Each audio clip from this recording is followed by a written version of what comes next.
change your mind. Like, before you change your mind. Get you lined up. Yeah. Get everything.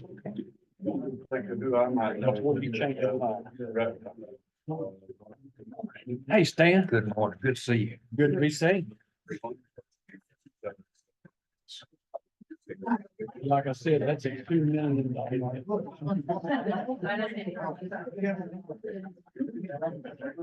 Is it about me or the money?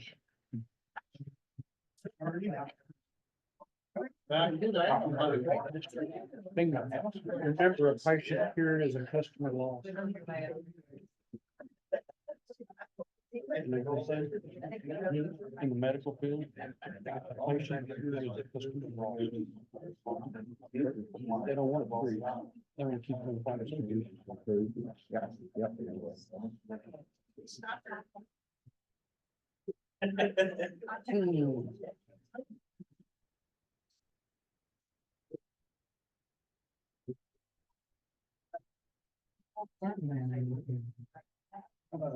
We probably want to lift it anyway. Yeah.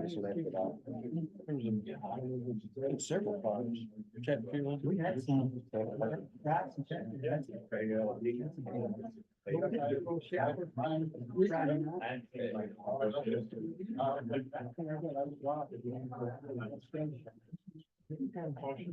He wasn't watching the show.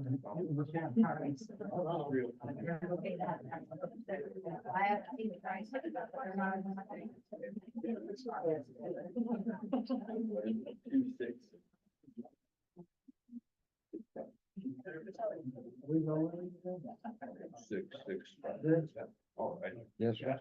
Little thing hooked up and rolling. Yeah, it's on. Very good. Thank you. Ready to roll.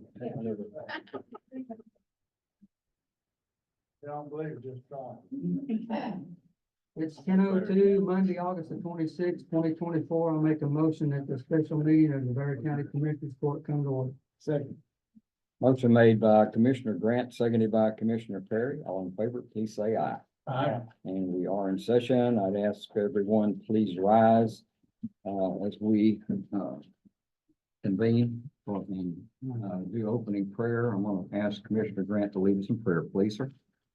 Lord, thank you for this day and for the many blessings you give us each and every day. We ask that you be with everyone that's here today, Lord, and we just want to ask that you give us guidance and help us to make the best decisions for our county, for our employees, and for our citizens. We just ask that you be with all of us for the rest of this week and keep us all safe and healthy. In Jesus' name we pray. Amen. Amen. Please join me for the pledge. I pledge allegiance to the flag of the United States of America and to the republic for which it stands, one nation, under God, indivisible, with liberty and justice for all. And the Texas flag. I pledge allegiance to thee, Texas. Flag. Pledge allegiance to thee. Texas, one state, under God, one and indivisible. Man, we have, we kind of work on that.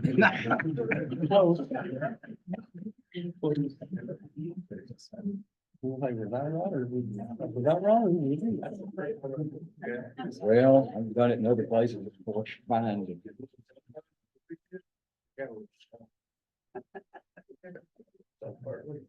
All right, public comment time, Cindy Hadaway, thank you. Good morning. Morning, how are y'all? Really good, thank you. So I had a question related to number 15.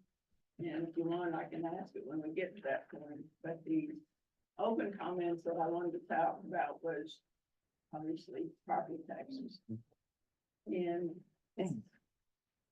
y'all have asked for over a 13% increase dollar-wise than last year. Now, as a single person, I can tell you that Social Security isn't gonna anywhere come close to 13%. And with regards to taxes, the county has many pieces of property. And I'm making that assumption many because I follow one of the web pages with regards to back due property tax sales.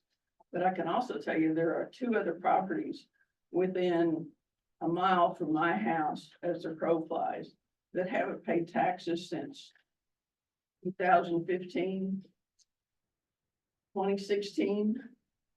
What? If those properties were foreclosed on, you all would get more tax money. Now, as president of an HOA, I can tell you, I realize legal fees to foreclose on some of these properties can be quite high. But still, the fact that there are, you know, so many properties that haven't paid taxes, I think you all could, you know, quickly, probably more quickly than me, you know, foreclose on some of those and sell them. And recoup some money, or at least not having the rest of us continue to pay for what they're not paying. Also, I noticed, I did an analysis of all of our HOA area, and there's a lot of properties in the $1 million+ range. They went up 10 to 20% value. Some of the homes also went down, but I looked at a couple of particular properties on the west side of town. And even though they didn't get the tax abatement that they wanted in March, they got a 34% reduction in the value of their property. That's a significant amount. I think I took a look, and this, I'm using Navarro CAD for my information. I looked at a couple other properties touching it or close to, and they also got property value reductions anywhere from 25 to about 30%. And now, in addition to all this, one of my neighbors, and I understand that it will, as the appraisal district reevaluates homes on the east side of 45 this next year, they noticed on their property taxes, they're being taxed for a fireplace in their home. Now, so my question is, are we gonna start taxing trees next year or plants? I don't laugh. I mean, really, you know, you already tax homes. Now you're gonna tax, you know, a fireplace inside of a home? What's next? Anyway. You might want to let them know to take that up with the appraisal district as well, because I know if you have like any kind of a cover coming off your house, they'll tax it as a porch. Right, Even though it's not a slab under or nothing, it's just nothing more than a roof. But I go and fight mine every year on every piece of property I have because of those kind of things. well, that particular resident did go fight hers this year. And she has a cover between a storage building and a garage, so it's actually her driveway. And they're like, no, this is a porch. And she's like, how do you expect me to, she has a rear entrance driveway. How do you expect me to get to my garage by calling this a porch when it's actually a driveway access?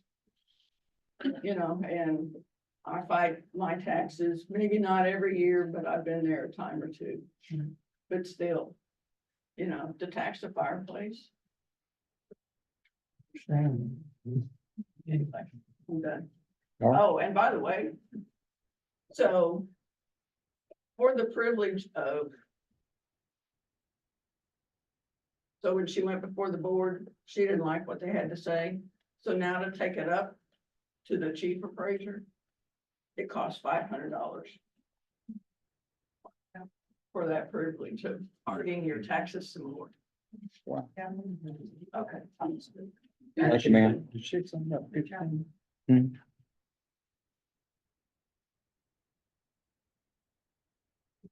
Chantal Sherbrooke, you're on pass? Yeah. Okay, she said what we wanted to say. Didn't seem to cover it all. All right. Lori Younger, Good morning. morning. I just had a few notes.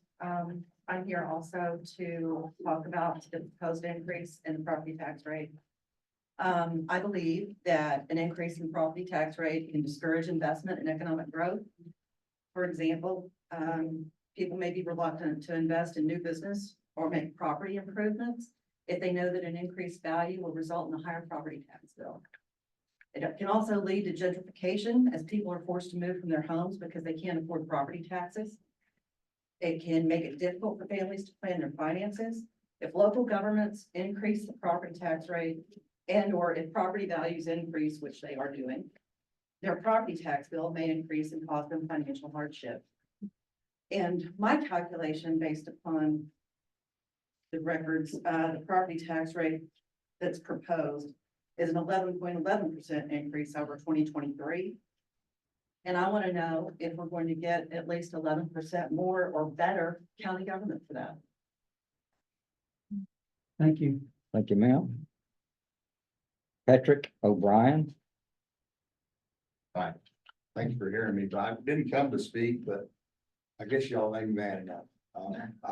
My taxes, I live on Richfield Lake. Every time I open my tax bill, it's something new.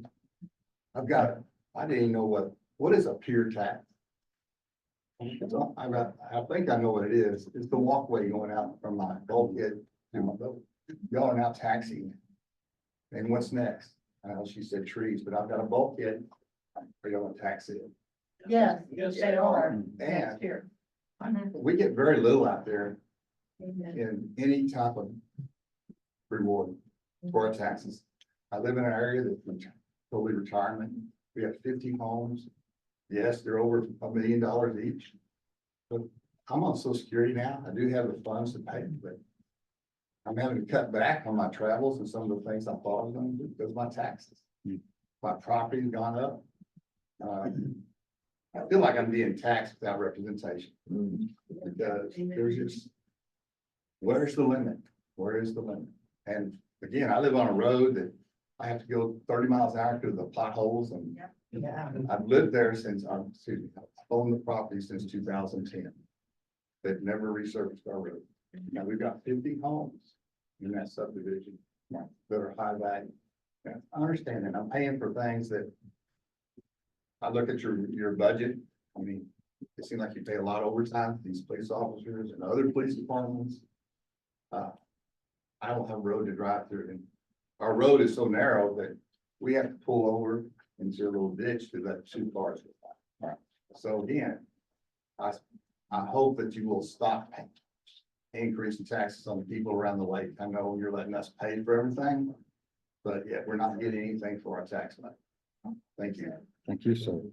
One thing I want to comment before the last one comes up. We pay taxes too. I do. I've got properties that I pay taxes on. I maintain the roads on some of it myself personally because I have to.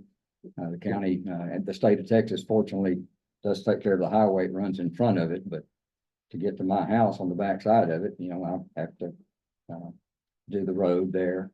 But we, the county, does not assess or determine what your property values are, okay? The Navarro County Appraisal District does that, not the Commissioner's Court, okay? Navarro Central Yeah, Appraisal yeah, District, not thank Navarro County. Well, that's right, you're correct. So anyway, we're kind of at a disadvantage to sit here and take it, but we just want you to know that we pay taxes also, just like you do. But don't the appraisal district work for you? No, No. They work for the state comptroller's office. the Yeah. state agency. Yes, there's a lot of misinformation out there over how county and state government works. And I do my best to educate because 8 years ago, I was out there. And I said, hey, I think I'll run for commissioner. And anyway, Thinking. the things I have learned since being here over how the state treats us like stepchildren. There's things called unfunded mandates, and what they are is like the indigent healthcare, the indigent attorney fees, a lot of the things that goes on in here. And every time Austin sneezes, we catch a cold. but they don't send any money with it. They just tell us the word, and it starts with the word shall. You shall provide this service for the inmates in the jail. You shall do this, you shall do, but we're not sending any money with it. And so, having said that, it takes money. And I was on social media, and this guy was telling about how cheese had gone up 55%. Tomatoes had gone up 65% on his cheeseburgers. And he said, if you're wondering why, they're $15 now. And so, looking at this, if we don't have enough money to cover all this stuff that the state says we shall cover, what don't you want? Okay, and so we will have to cut services back to match the budget. And just, and that's kind of where we're at, and we make these really difficult decisions down here that affects all the people of the county. But in the same breath, I would like to grab Chad Harris and Bob Hall and the governor and shake them real hard. Because they've got the money to support these things and they won't. So that leaves us at y'all's mercy over what to do. I understand what you're saying, but it doesn't make me feel any better. Doesn't make me feel any better when I get my tax statements either, because we own lots of real estate also. We thought it would be a good thing to get into until we find out that you're being penalized. Yes, sir. In answer to your question, at least from my perspective, what services should you cut if you can't cover them? My question to you is, what services are you providing to the lake community out there? Because as I was saying earlier, you know, basically the only service we used to get was a sheriff pulled through our neighborhood about once a day. That doesn't happen anymore. And it doesn't even happen at night, because I got cameras, so I know when sheriff's department or whoever pulls through my neighborhood, that's the only visible county service that I think is provided out there at the lake. Our fire is provided by us. We do fundraising to cover our volunteer fire departments. And you're asking me what services should we cut? What services do you provide the people that are paying the bulk of the taxes for your budget, which is out at the lake? Because I look at the average tax bill for a homeowner is $800 and something. I assure you, if you juxtaposition what a lakefront homeowner is paying in taxes, it's about $6,000 to $8,000. And they're getting less services than anybody in this county that are being provided by the county. Now, I realize you have mandates, stuff that the state says you will do. But you can't tell me that there's not places in that budget that we're spending money that possibly could be cut back, or at least direct some of those services out to around the lake in more outlying areas from the heart of the city here, where people can say, well, yeah, my tax bill's high, but I'm getting something for those services. But that's my point. Understand. Okay, I Yes, just have a quick question on 36. Is that per 100 or per 1,000? So you're increasing it a penny per 100? 100,000. Yes, that's per $100.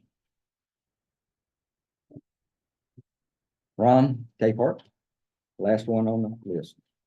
So, Ron Capehart with Linebarger, I want to respond to the lady's comment, number one, about the delinquent properties. A couple of things that you may not understand is that the state allows certain people to qualify for a deferral. And if they have a deferral on that property, we cannot go after that property for delinquent taxes until that deferral gets lifted, typically when that person passes. So yes, you may see properties where the taxes have not been paid for 5, 10, 15, 20 years on those specific properties. Also, if a person files bankruptcy, we cannot take action against those people while they're in bankruptcy to collect their taxes. So there's a variety of reasons why we may not be collecting taxes. May not be going after a particular account that's delinquent. If the taxes that are due are less than $1,000, we typically don't go after those accounts for a variety of reasons, but mainly to help out that particular taxpayer, because the minute I file a lawsuit against that taxpayer, it's going to cost that taxpayer another $1,000 between court costs, service fees, and everything else. And so that just increases their burden that they're already not able to pay. And you'd be surprised how many properties we have in the county that may have 20 years worth of taxes due, but the total taxes even with all the penalties and interest still don't equal up to $1,000. So that's another reason that a property may be sitting there and the taxes may not have been paid. You know, we go after to collect the most money that we can for the county each year. We have one of the best collection rates in the state, in this county. This is one of the counties where, you know, we have pretty close to 100% collection rate each year, between penalties and interest. So, that I hope answers your question, is why if there's a property that's sitting there that hasn't been foreclosed on because of delinquent taxes, there's probably a reason, because I have about a 1,300 page document that I go through each July when those delinquent accounts get handed over to me. And we go down line by every account and look at it to see, is this one we need to file suit on? Do we already have a suit filed on it and it's working through the process? So we look at each one of those accounts every year. We start at the top dollar account. We work our way down to the very bottom. Even those accounts that aren't getting a lawsuit filed on, we're sending out letters. So anytime somebody Falling comes, on deaf ears. well, you would be surprised. I have people come to me when I finally sue them, and they say, well, we never heard anything, but they got 8 letters from me every year that they're delinquent. Right. And they ignored all of those. So that's another reason that those accounts may not be taken care of. You know, as Eddie was saying, there's a lot of misinformation about how the appraisal and the property tax system works. One thing, you know, yes, the appraisal district sets the value of your property, but what you may not understand is that Austin grades their paperwork. Every year, every 2 years, they go by a school district and they do what we call a property value study. And the state comes in and looks at the appraisal district and the values set in that particular school district, and they look at them and they say, okay, you got these values right, or you don't have them high enough. You need to raise those values. And if you haven't raised those values high enough that the state feels they should be at, then the school district loses funding, loses state funding, not local tax funding, the state funding. So if you want to talk about property values and why your property values keep going up, and why the appraisal district is setting them where they are, you need to start with your local representative, because it's all set by the comptroller's office and by the legislature. Now, they don't like to tell you that. They like to pawn it off on the tax, either the commissioners' courts who are setting the tax rates in the school districts and the city councils, or the appraisal districts who are raising your values. But at the end of the day, the state tells every taxing entity in this state where it needs to set its values and how it needs to set its values, either through unfunded mandates or through school districts, where they ultimately do tell you what rate the school district's going to set. Even though they tell you it's determined locally, it's really not. But each county though is different. I mean, I moved here from Kaufman County, and as a person who had a over 65 exemption, my property values did not change for the 10 years I owned that house. They didn't go up. And when was that? What years was that approximately? How many years ago was that? I bought it in 2008, sold it in 2018. Okay, so, yeah, so, Down here. if you went and looked at that property now and what the property value studies that have been done, because Kaufman County is another one of our counties. The same process is happening. The comptroller's office looks at the appraisal district every 2 years and they tell the appraisal district, either you haven't set, you've got the values right, or you haven't set No, them high I'm enough. not talking about the house values. I'm just saying that for senior citizens, Kaufman County really fixes and holds their values and their taxes. They don't increase them. If they have that exemption on there, if they have a freeze on there, not an exemption, if they have a freeze on there, then those values will be froze. That's gonna be in any county in the state. That's a state regulation. But yet Has nothing, Navarro doesn't. yes, yeah, No, I may get certain, I'm sorry, I may get certain areas frozen. Mhm. But there's a section that is not frozen. It's like, okay, we're gonna raise this part of your house up 10%. That's the school. That Schools are not frozen. that's the school district that they're not frozen. Okay, But the county is gonna, every, but I'm saying Coffin County did freeze it all. well, I would have to look right now, but I don't Okay. think they do any longer. To answer your question about what services to be cut, 75% of the money that these guys are spending, you know where it goes? Because I don't remember seeing any of y'all here at the budget workshops for the last couple of months. Some of you may have been here, and I appreciate it. And I would encourage you next year, come out for the budget workshops when these guys are starting the process and making the decisions and making the tough cuts. Because that's where the process starts. Now we're at the end of the game. They've already made those tough choices. But 75% of the money that this county raises goes to these ladies and gentlemen in these green, not necessarily to them, but to what they represent. It goes to that jail over there to fund that jail. It buys vehicles, it puts gasoline in their cars so that they can control. It pays them. It doesn't pay them enough in my mind, but it pays them. And where's So- the patrolling in our neighborhood? Yeah. There's I none, have any. none. We don't see them at all. No. And I'm not blaming them. We don't see them. I Well, got cameras too. I can tell you, I live at the lake and I see them all the time, so it just depends, if there's, you know. I'm not in charge of the patrol, so I don't tell them where to go.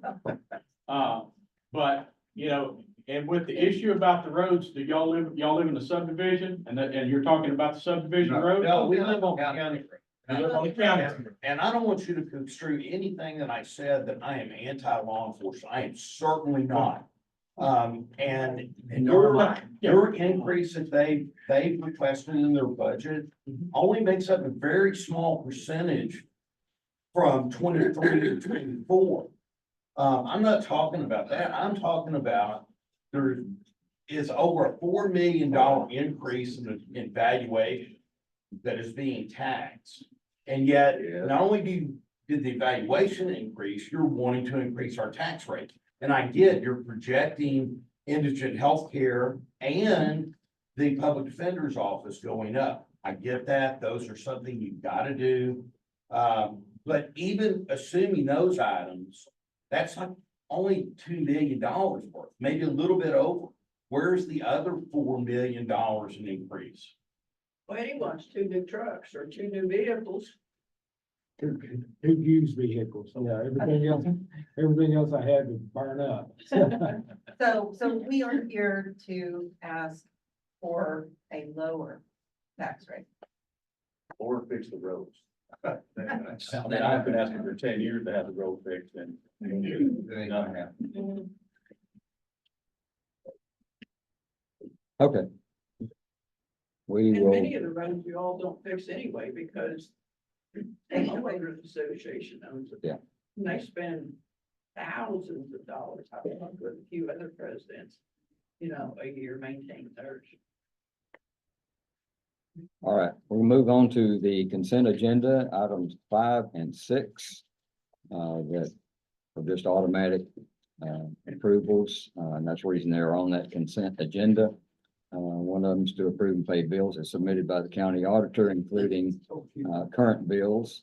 The other is consideration of approving treasurer report for July 2024. And so we can either talk about those, or we can make a motion to go forward and accept both as a whole. I move that we approve the consent agenda as a whole. Second. Motion made by Commissioner Moore, seconded by Commissioner Grant. All in favor, please say aye. Aye. Any opposed? Motion carries. On our regular agenda, item 7, consideration of approving co-applicant agreement between the Kent Rogers Clinic, Navarro County Ambulatory Care Association, and Navarro County. If I can get comment on this. Yes, ma'am. For all of you that are over living in a fixed income and all, we certainly understand, and I encourage you to check out our clinic. We can help save you some money. I know for sure medical expenses, it's always a concern as we get older. So the county and the Navarro County Ambulatory Care and the Dr. Kenny Rogers Clinic respectfully ask you in joining us in that mission. And we have presented you with the contract that says we will be a co-applicant with you working together. Thank you, Marty. If there's any discussion on that, gentlemen, Make a motion, we approve the co-applicant agreement between Kent Rogers Clinic, the Navarro County Ambulatory Care Association, and Navarro County. Second. motion made by Commissioner Brewer, seconded by Commissioner Moore. All in favor, please say aye. Aye. Any opposed? Motion carries. Number 8 is consideration of approving Texas Indigent Healthcare Association membership.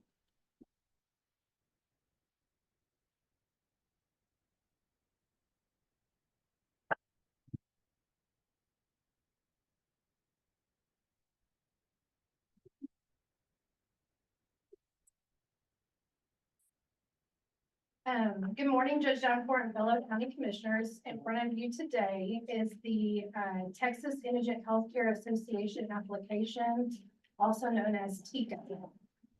This application process is to allow Navarro County to become a member with this association. They've never been a part of this association ever. There is a membership fee for each fiscal year, from October 1st to September 31st of the following year. If this is approved, they will extend this throughout the rest of the year. This association is going to provide us helpful resources for our clients that could benefit for their healthcare needs and also personal needs. For an example, week 3 on the job, we attended a webinar that was put together by a director out of Bell County. And it was the St. Vincent's de Paul Pharmacy out of Dallas, Texas. The pharmacy is available to all patients that are eligible for their requirements. They have no health care insurance. They show proof of residency in the state of Texas, and their household income is at or below 300% of the federal poverty level, and also have a valid prescription by their provider. On top of the pharmacy services, they also provide other assistant programs that are beneficial to our clients here in Navarro County. They offer emergency mini loan programs at a 3% interest rate for their emergency hospital visits. They've also added study time for parents that need help with tutoring and mentorship for their children. Wraparound services for assistance with high school and college applications for their children, and also seasonal assistance for their school supplies and Christmas needs. And lastly, they also have a community outreach center for the patients. So I ask that you please consider approving an application to become a part of the Texas Indigent Healthcare Association. With the information that was provided, I can assure you our indigent citizens of Navarro County will be provided with more resources to benefit their needs that will allow our funding to be used most cost effectively. Any questions, gentlemen? Yeah, what's the numbers? It's $200. There's 2 different membership fees. There's a standard and a charity. But since I'm one person for the indigent healthcare, it was stated that the standard would be best. Normally the charity is for a bigger population for counties that have hundreds and thousands. And that's on $200 per fiscal year, correct? Yes. And you're gonna provide all these services without increasing your request for funds for them. But this is just asking to, become part of this association. Okay. Without this association, membership, there's lots of other resources given. That's how we found out about the St. Vincent's Pharmacy out of Dallas. They offer free prescriptions. And our indigent population is costing us money for their prescriptions. So if we can get them on these programs, which we are attempting to right now, it will save dollars. And to add on the pharmacy, this pharmacy currently right now offers 242 prescriptions for any eligible patient, at zero cost. So they're covered at 100%. We have done a trial and error with our patients right now, and so far, everything's worked out great. We thought it was too good to be true, but it's working. Say this is called the national organization. I believe so. Their main location is actually in Lancaster, Texas.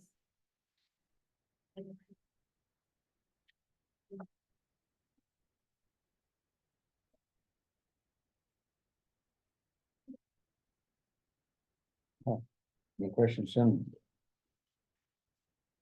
Not, I'd ask for a motion, please. I'll make a motion of approving Texas Indigent Healthcare Association membership. Second.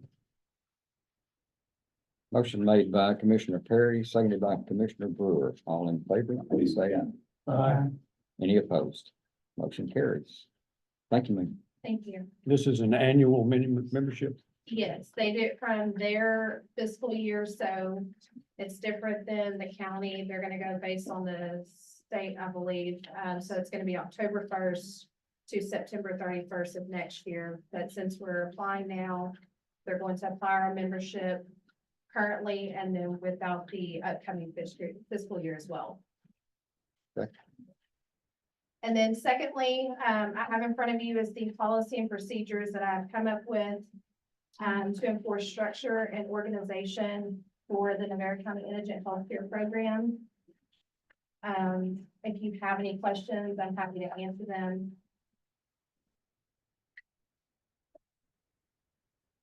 Judge, that's item number 9.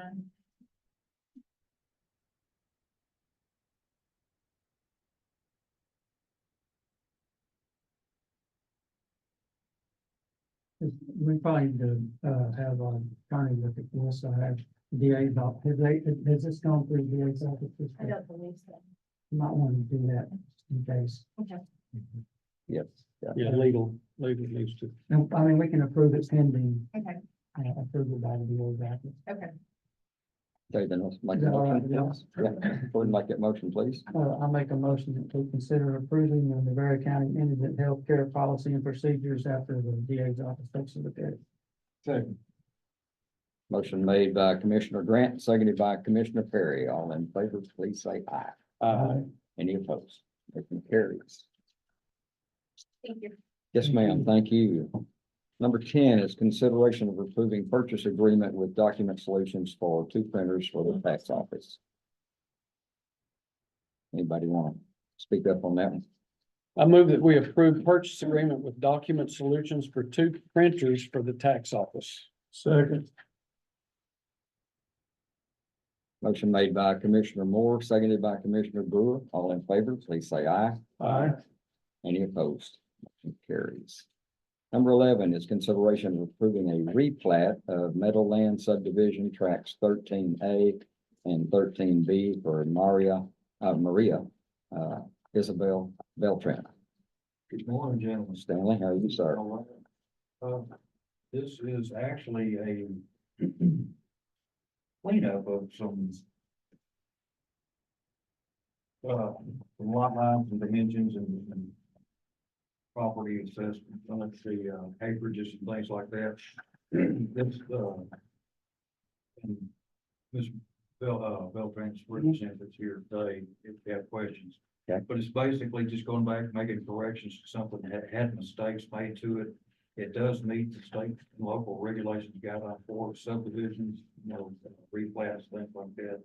It has a 1.857 acres. That was the actual correction to a previous mistake of labeling the wrong basically.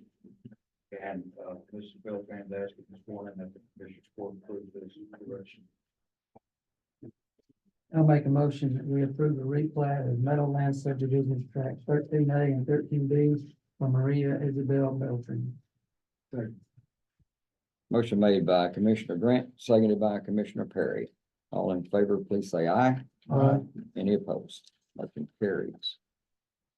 Number 12 is consideration of approving a replat of Obie Velman Investments Tracts Phase 2, Tract 3R for Kent Anthony Pascal and Colleen Pascal. Yes, this is actually a, unrecorded subdivision that this tract had been sold from, I think, a year or 2 years ago. Mr. Pascal's asking that we show it as recorded, plat within the clerk's office, so that I think clarify some ownership or something that was going on with the family.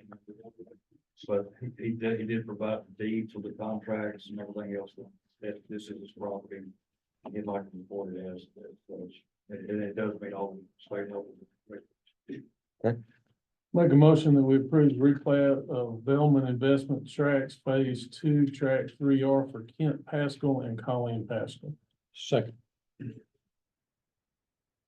Motion made by Commissioner Brewer, seconded by Commissioner Moore. All in favor, please say aye. Aye. Any opposed? Motion carries. Appreciate you. Thank you. Yes, sir. Stanley, thank you. And this is, Can I make a comment? I'll make a comment just real quick. yes, sir. This is about one of your employees in your county. This gentleman right here does his job well. He's very particular on all the items you get to you, Tim, and I've had to deal with him twice, and I just want to let you know he's extremely good employee. Thank you. Thank you. Appreciate you. Number 13 is consideration of approving purchase request for NCSO, that's in the Navarro County Sheriff's Office for HVAC system. Y'all want to be cool over there, right? We received, 2 bids. One from Area Wide for the 6 units that need to be placed on top of the, Sheriff's Department. The bid came in at $546,155, so that's area wide. The second bid came in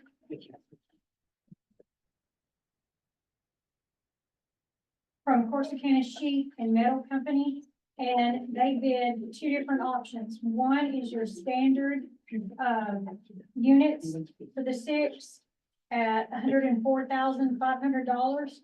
The other unit is using natural gas, and that bid came in, excuse me.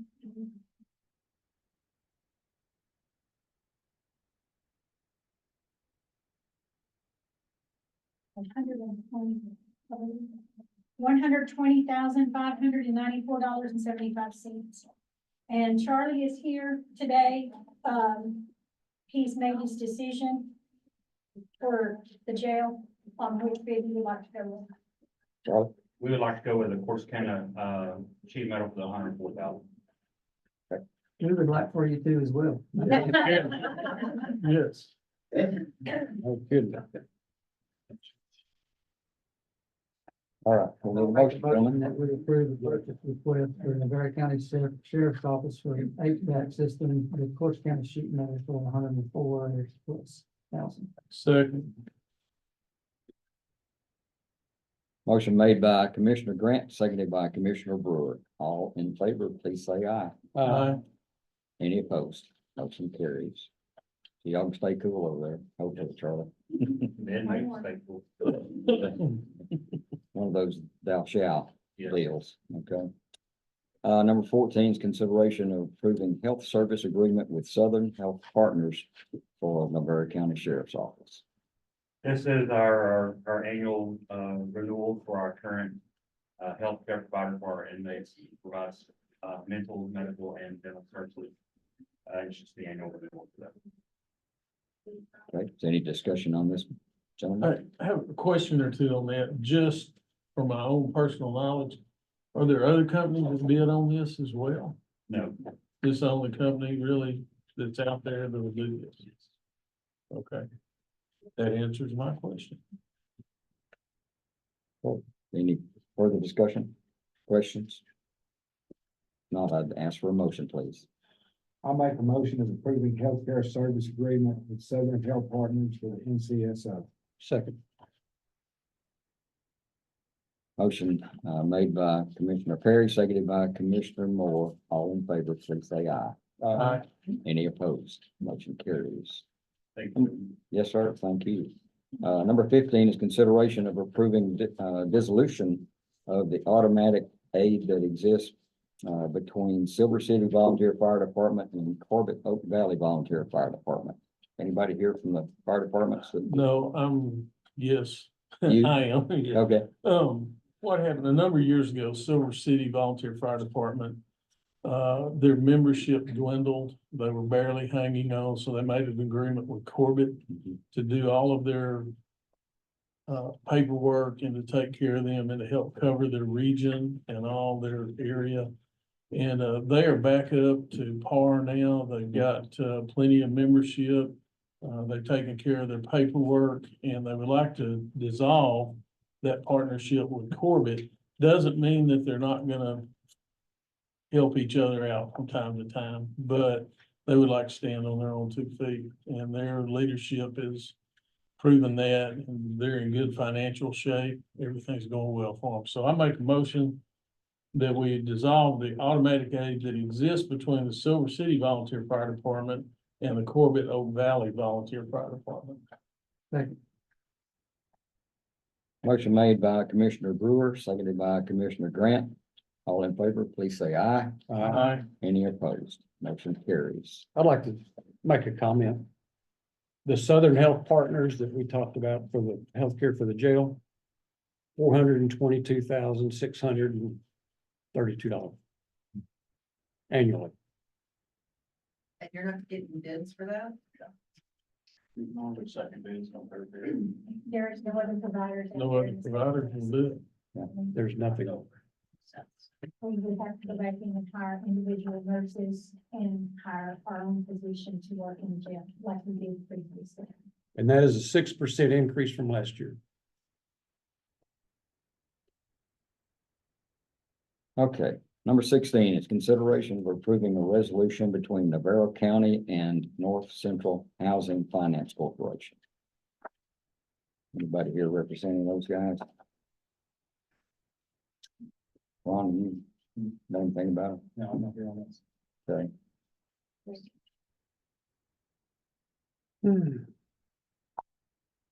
Well, since we don't have anybody, I'd say let's skip that one for right now. We'll take it up later.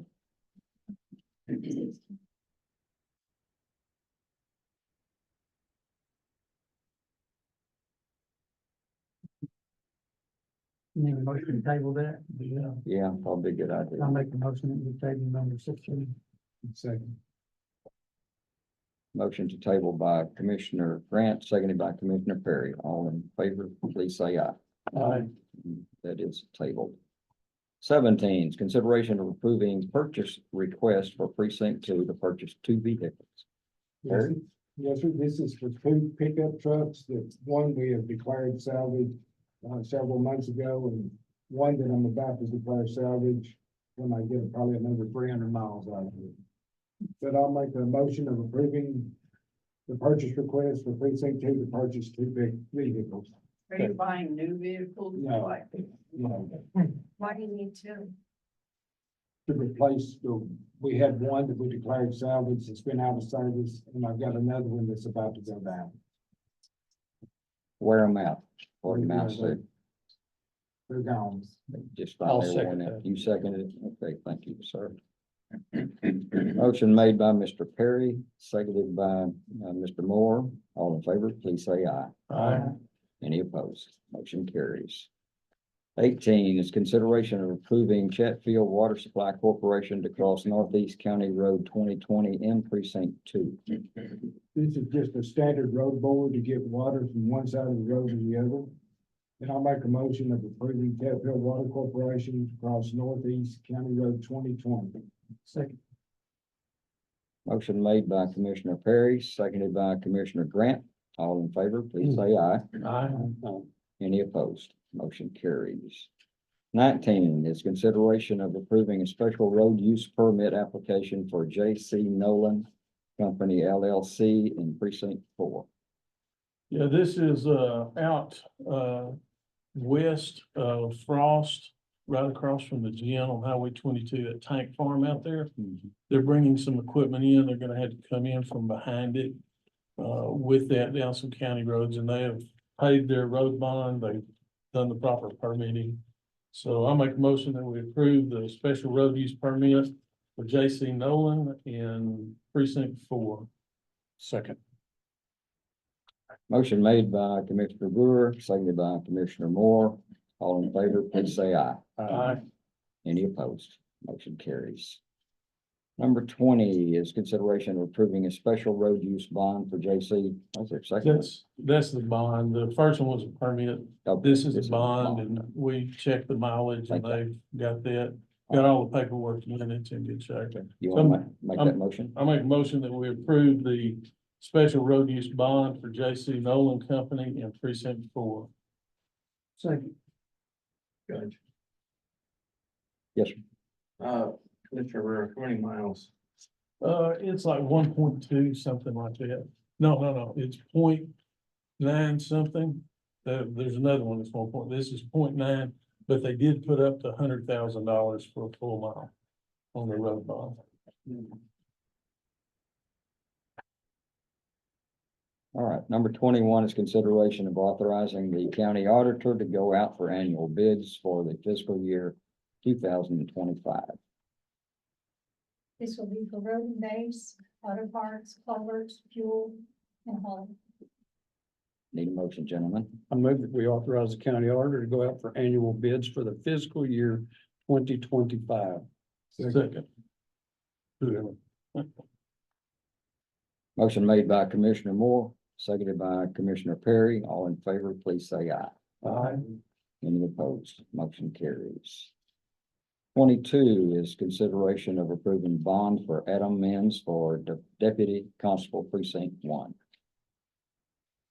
I make a motion that we approve the bond for Adam Menz for Deputy Constable Precinct 1. Second.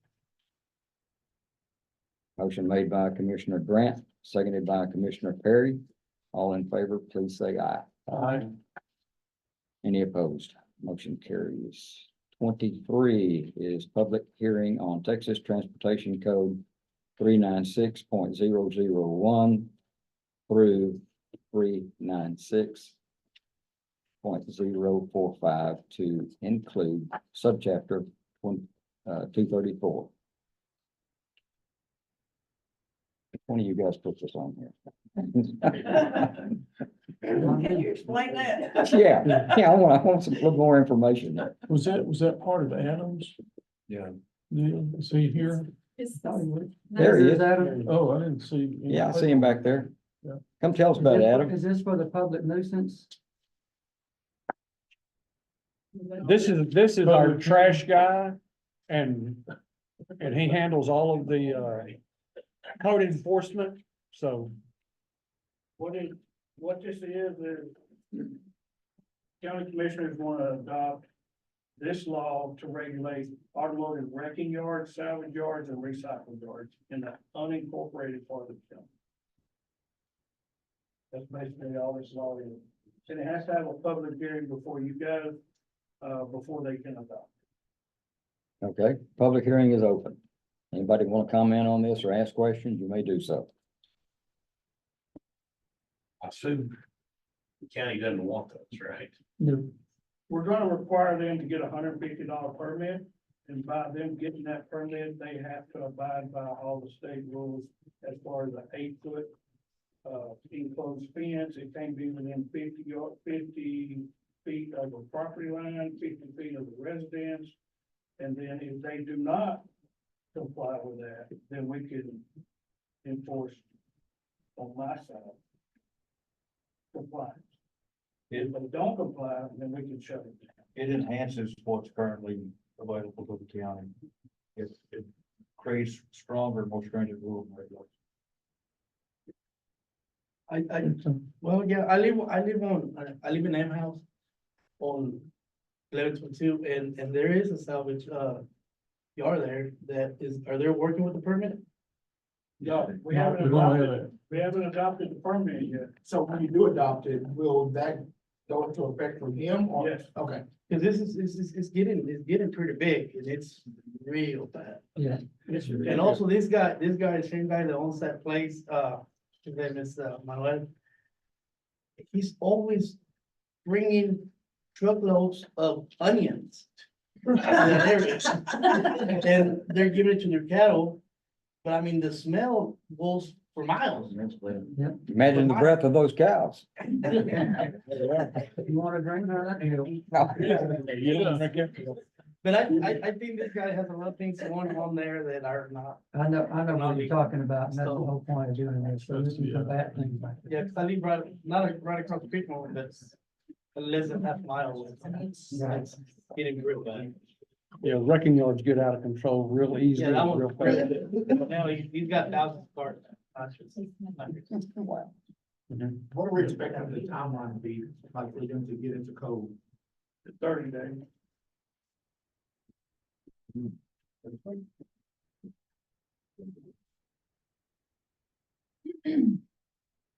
Anybody else want to ask questions?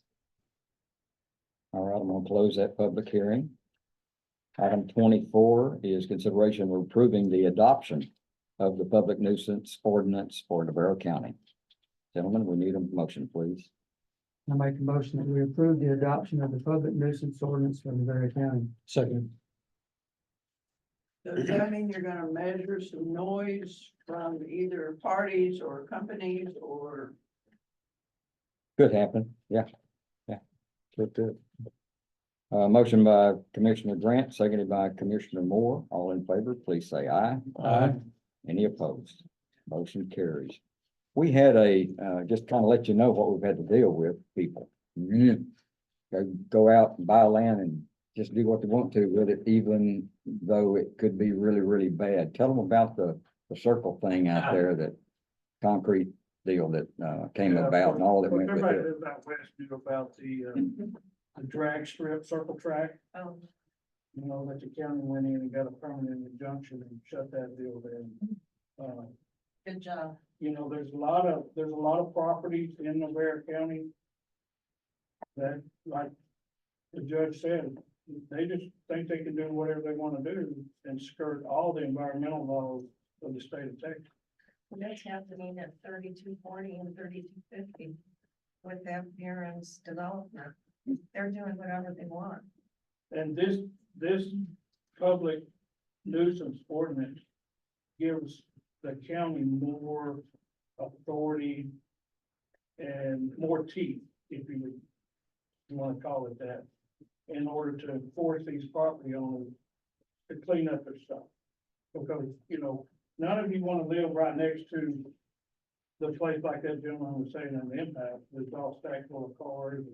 With, you know, junk cars and stuff like that, comes rodents and everything else that's gonna affect your property, and it's gonna affect your property value. And lots of people that don't live here. Yeah, and a lot of people are weekenders. They come down on the weekends, they do whatever they wanna do, they think they do whatever they wanna do. Then they go back to Dallas or Houston or wherever, and, you know, this whole ordinance is geared toward trying to clean the county. If people that live out in the county, is like when you go to, put your mobile home in, does the county say you have to put in a septic tank and? Yes, ma'am. That's Or not what- here, I mean, Or we need to know about it. I mean, if it's there, if we've got one gentleman that's doing it. And 90% of his time is usually spent doing inspections. The other time is spent doing the reviews and, actually issuing the licenses for the septic system. If you don't call, let him know, he don't, 99% chance he's not gonna. what's his name? Randall Blackwell. Okay. The Navarro County website, go in there and look at planning and development. My name's on there, his name's on there, and the address and coordinate. Have any questions, call that number, please. If there were to- if somebody living in a mobile home that has porta potties outside, but, yeah. It depends it depends on, again, if they, like in certain circumstances, those are permanent, but, Oh, again, not for full-time fix, no. Well, they're doing whatever they want. There was a fire yesterday. So they're not buying. Yeah, well, after the meeting, get with me, and I'll get you a number for it. Okay. Y'all know they can move a mobile home in overnight. And they're in, set up with nothing. And then they run a water hose from a neighbor. And that's where it starts. They don't have water. And that's where it starts, you know, Yeah, that's part of what our, we don't issue 911 addresses to somebody that cannot provide ownership. In other words, I have to come in, and the only way to get that septic system is when you have that address. And the only way to get water is when you have a 911 address. So we're trying to work hand in hand with the other entities in the county. But like I say, there'll be people that just, as Commissioner Moore said, they'll just throw these things up, have a neighbor run them on the electrical cable or water across it for the place. It's hard to catch them with something like that. this particular subdivision is 109 lots.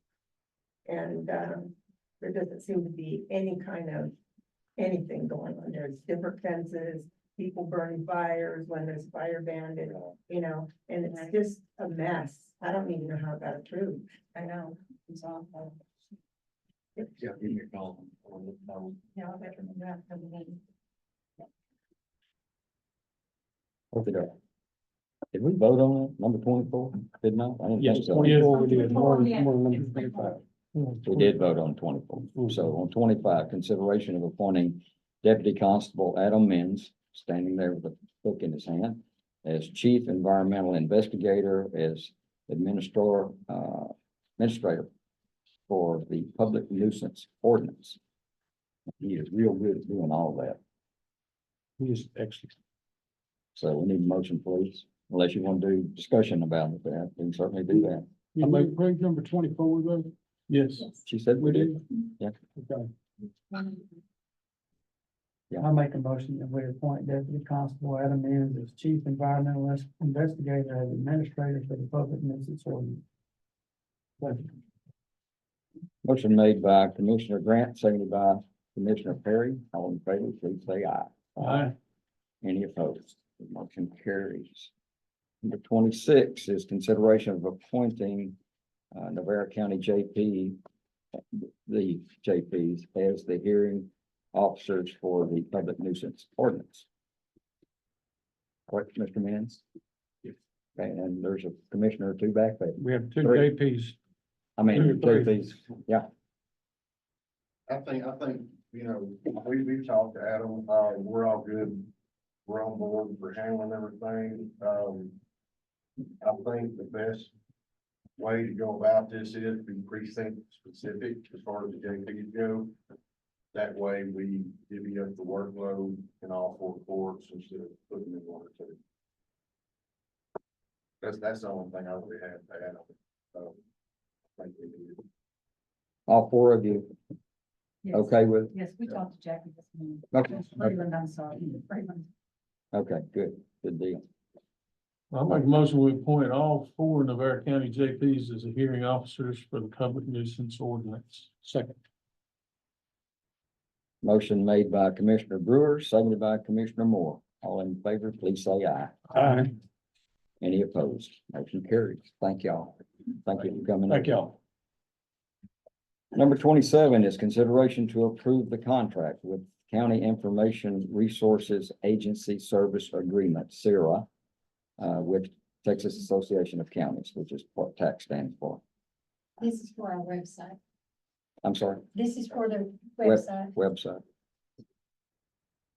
You know, I got a letter from them and I spent like 2 hours trying to figure out what it was. Because they were telling me personally I needed to sign up for that, so. Glad to see it here. All right, so not further discussion. I'll ask for a motion, please. I move that we approve the contract with County Information Resources Agency Service Agreement, CIRA, with TAC. It's $1,550 a year. Thanks. Motion made by Commissioner Moore, seconded by Commissioner Grant. All in favor, please say aye. Aye. Any opposed? Motion carries. Number 28 is consideration of approving to pay one invoice for Southern Tire Mart without purchase order for Navarro County Sheriff's Office. And I'll make a motion to approve to pay one invoice for Southern Tire Mart without a purchase order for NCSO. Second. Motion made by Commissioner Perry, seconded by Commissioner Grant. All in favor, please say aye. Aye. Any opposed? Motion carries. Number 29 is consideration of approving to pay one invoice for Tim Brooks without purchase order for the Navarro County Probation Department, actually. Need a motion, please. Make a motion that we pay the one invoice for Tim Brooks without purchase order for the CSCD. Second. Motion made by Commissioner Brewer, seconded by Commissioner Moore. All in favor, please say aye. Aye. Any opposed? Motion carries. Number 30 is consideration of approving to pay one invoice for Purvis Industries without purchase order for precinct 1. That's mine.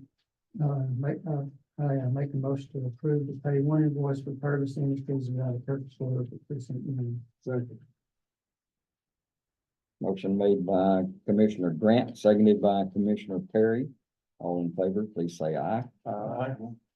Any opposed? Motion carries. Number 31 is public hearing on the 2024-2025 County Clerk's Archibald, however you say that, plan. Sherry? This is a plan that the OCA, Office of Court Administration, allows me to charge a fee that I have to designate what I'm gonna use this for, and the commissioners have to approve it. This year, our plan is, I'm having all my, what's left of my official public records, that's the deeds. I'm having them all digitized, and I have to have them also indexed into our system, and this will help pay for indexing. Question. Yes. So on the current website, it's like 1987 going forward. Will this take care of the older records? That's my plan. Okay. I wanna go back and have all my deed records on there. And the flags.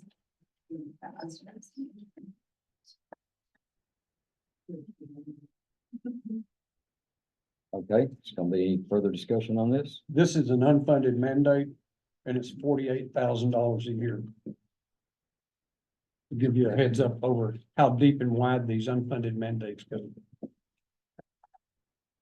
Make sure the documents are legible. We try. Some of those old ones, especially the handwritten ones, they only work with what we've got. I've got one that's printed, my personal copy, way better than what you have. So right now, we'll try and scan it again for This you. is a hearing. Oh, that's great. Anybody else?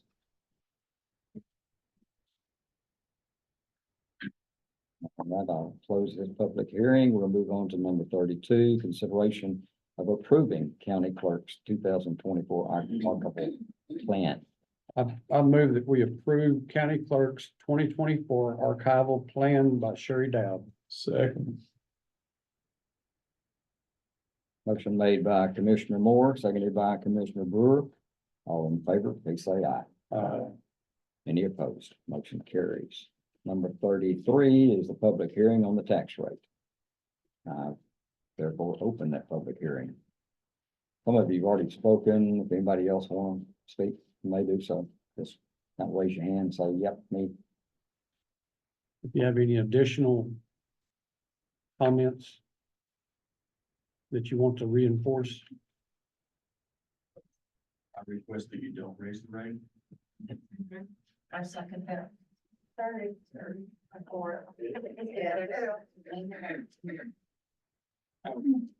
Just for, public information, what's the current tax rate? I don't have it in front of me. Terry, Terry, 4028, Oh, wait, current tax rate, thought it was 4329. I mean, 4329, yes. Sorry. 42, 4329. 4329. I couldn't remember.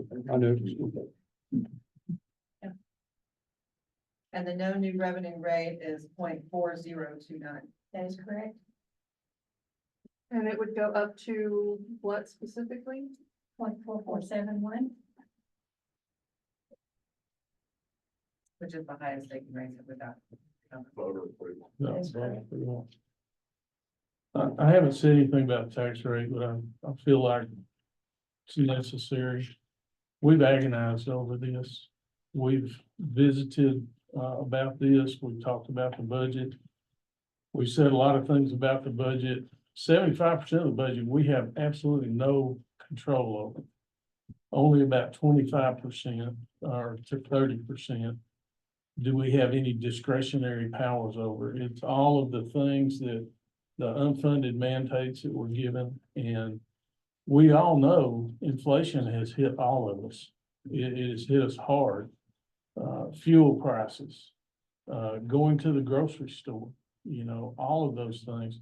And it's the same for the county. We have to buy fuel for our equipment, have to buy fuel for the sheriff's department. We've got older equipment that's going down. I inherited last year a bunch of old equipment that we are spending thousands on trying to keep them running.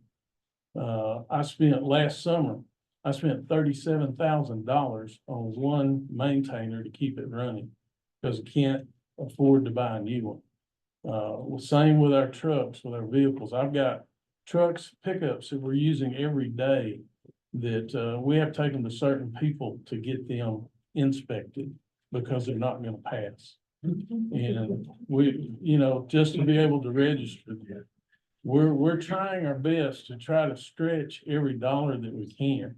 But unlike our personal households, when it comes time to look at discretionary things, you know, in our personal household, in my house, because things cost more, because things are up, we don't go out to eat quite as much anymore. We don't go to the movies quite as much.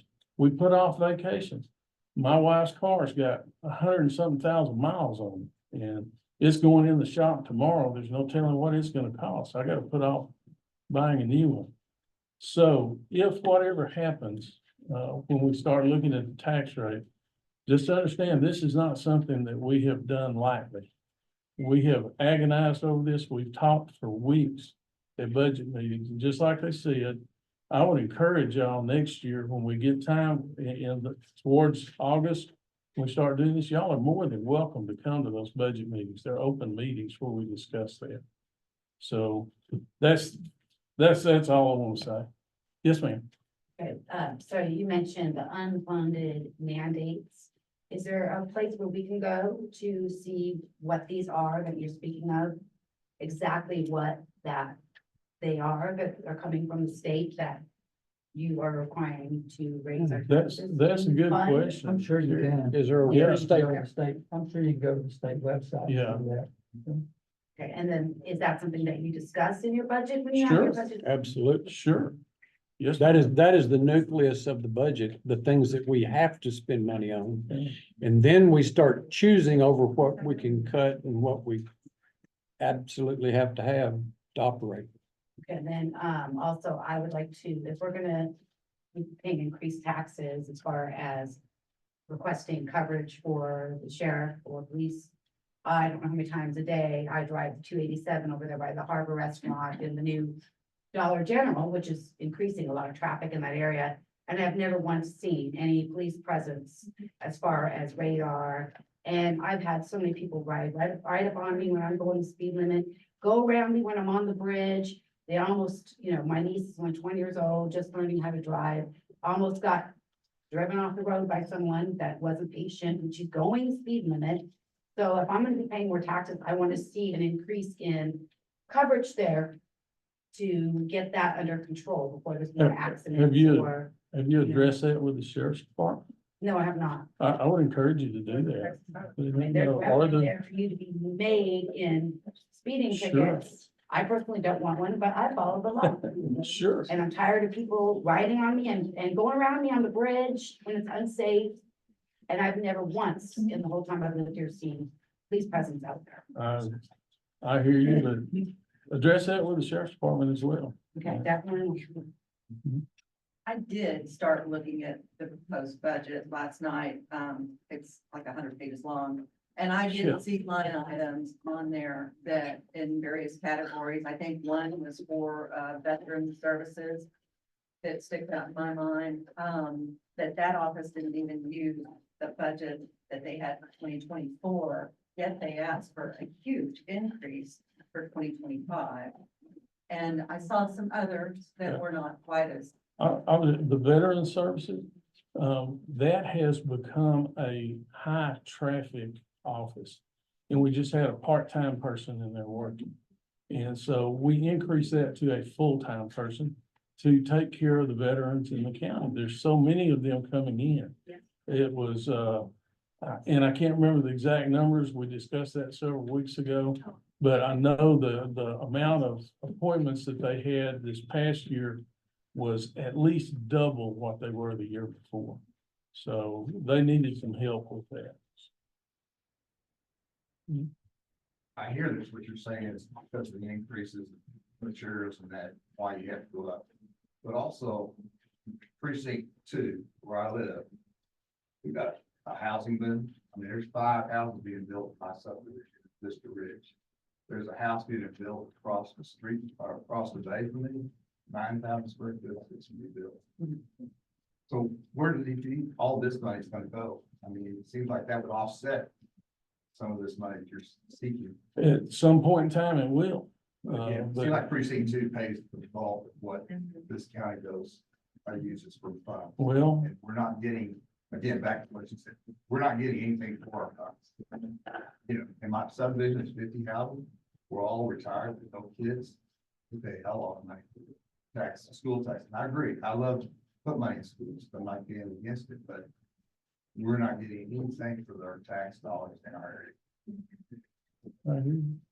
But again, the I increase, can- I understand that, I understand about. the I can say if you look at your tax statement that you get, and the top part is your business. So, but you look down at the bottom part, and it's each line item as to who gets your money and how much they get. And the general fund for the county does not it does not mix with bridge and road. Each one of our commissioners have their own bank account, so we don't turn money back like some people think. We use all of it we can. Each commissioner is responsible for his area and his bank account. Depends on what's going on, but that's the difference between the budget that we're adopting and the bridge and road part of this thing that people, and it's funny because it's not funny, but it's strange that when people start telling me things when I call them, I'll get an email and I'll call them back and I'll spend 30 minutes on the phone with them. The things that they have heard that are not accurate. And so on a $1 million home, we each get about $250 a year on the bridge and road. So it does not go into the big budget that we talk about that operates the sheriff's department and the courts and keeps everything going here. We, each one of us have our own separate bank account that we manage. And that funds the bridge and roads. And so I hope everybody listening on social media, that these are two separate entities, the bridge and road and the Navarro County General Fund that runs things around here. And so we can separate the conversation from the service we're getting out on our roads versus what the actual budget is. And so, Yeah, you're taking my tax and- dollars. I know that those lines, I'm looking at all, so all these lines are going to increase because of this. a small bit, So, mine too. I'm seeing again, all this housing that's being built around the lake. And this, I don't know The, the total value of all the homes in precinct 2, but The- it's probably shocked a lot of people. the inflation is overtaking that. I can respect your budget restrictions, but it's a double whammy when you get increased tax rate and they double the value of the property. Okay, and then I'm just, you guys get money from the sale of, fuel tax, road tax, the state issues money for that to cover. we get none of that. You get. Our only source of revenue is the county tax. Okay. Well, and the other For thing the was, county. and I can tell you, it's not hearsay on Facebook, that when I drive the road, there's potholes everywhere, there's bridges are narrow, you gotta drive in a ditch to go around stuff. You know, we're told things are gonna be fixed. Never happens. And that's really the only service we use in the county. I'm on the volunteer fire department. So we see the constable and the sheriff once in a while, but you know, after 10 years of asking, it kind of gets old and old.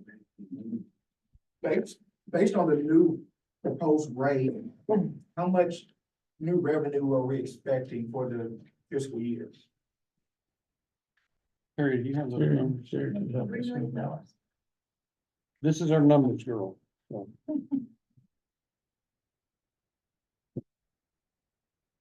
I can tell you when I took office, the tax rate was 6,229. And that was 8 years ago, and we have come down from the sixes to the fours, the low fours. In 8 years. My property's true. Yeah. That's What what. group? Yeah. Yeah. Well, mine too. And I've got 120 acres that they say is worth 7,500 an acre, and half of it's in a floodplain. Is it ag? And yes, Yes, see, that's the But still- difference. Our homeowners are not, we're paying everything. Well- It's fine to say it's worth $7,500, but when you're ag exempt and you're not paying that, I mean, that's disingenuous. and I what, mean, you're- and what they said my log cabin's worth. And I'm just sitting there going, you gonna buy it? You know, We say that all the time. yeah, I hear it all the time. And Let me then tell you how- my automotive shop and rental properties, there's no getting through to these people out here. He looked me dead in the book and said, here's the book. This is how much it is. Okay, I total, do. total current year taxable value of new improvements and new personal property located in the improvements is 170,760,946. That was part of the calculation for the new township. That's the new value. That is the new value. It's about 3 million difference from last year. Revenue from property taxes. I have a question. In talking about the indigent healthcare compensation expenditures and the indigent defense compensation expenditures. In the indigent healthcare compensation expenditures, it says, I'm sure y'all read this, but it's spent $1,443,000 and change. At the increased minimum eligibility standards, less the amount of state assistance. But that doesn't say what kind of state assistance there is. And that's on the indigent healthcare compensation. Then in the indigent defense compensation expenditures, it has a similar statement. It says less the amount of in-state grants received. But there's not anything that indicates the clawback from the state via grants or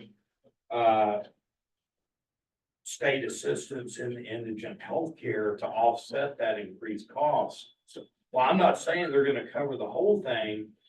I mean, it doesn't say how much you're expecting to get from the The state. drop in the bucket we got this year so far from the state for indigent attorneys, we've gotten $55,000, but we've spent over $1 million. So it's a drop in the bucket. So on, I'm not sure on healthcare. on healthcare, there is no grant or funding from the state unless you go over, I want to say it's 8 or 10% of your general fund before you can get Yeah, assistance from the state. We have never hit that. So they basically, the state tells you, you have to put this in your budget and you have to offer this to your county.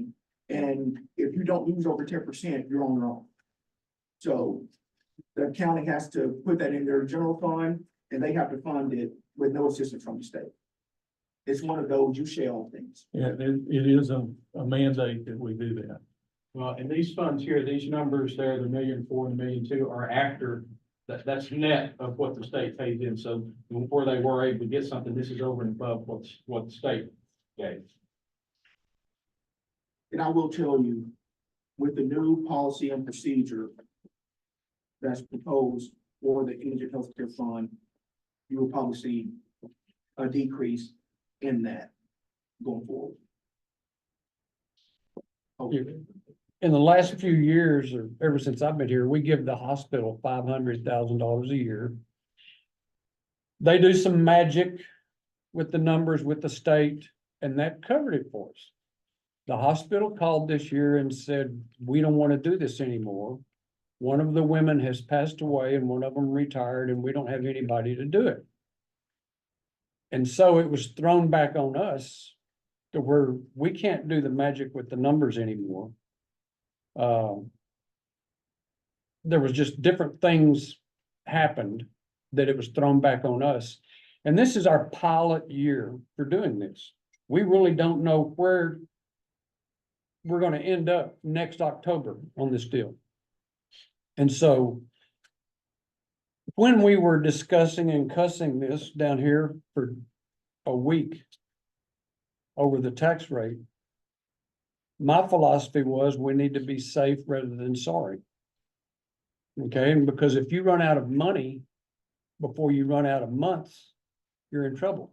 And that the county suffers from that also.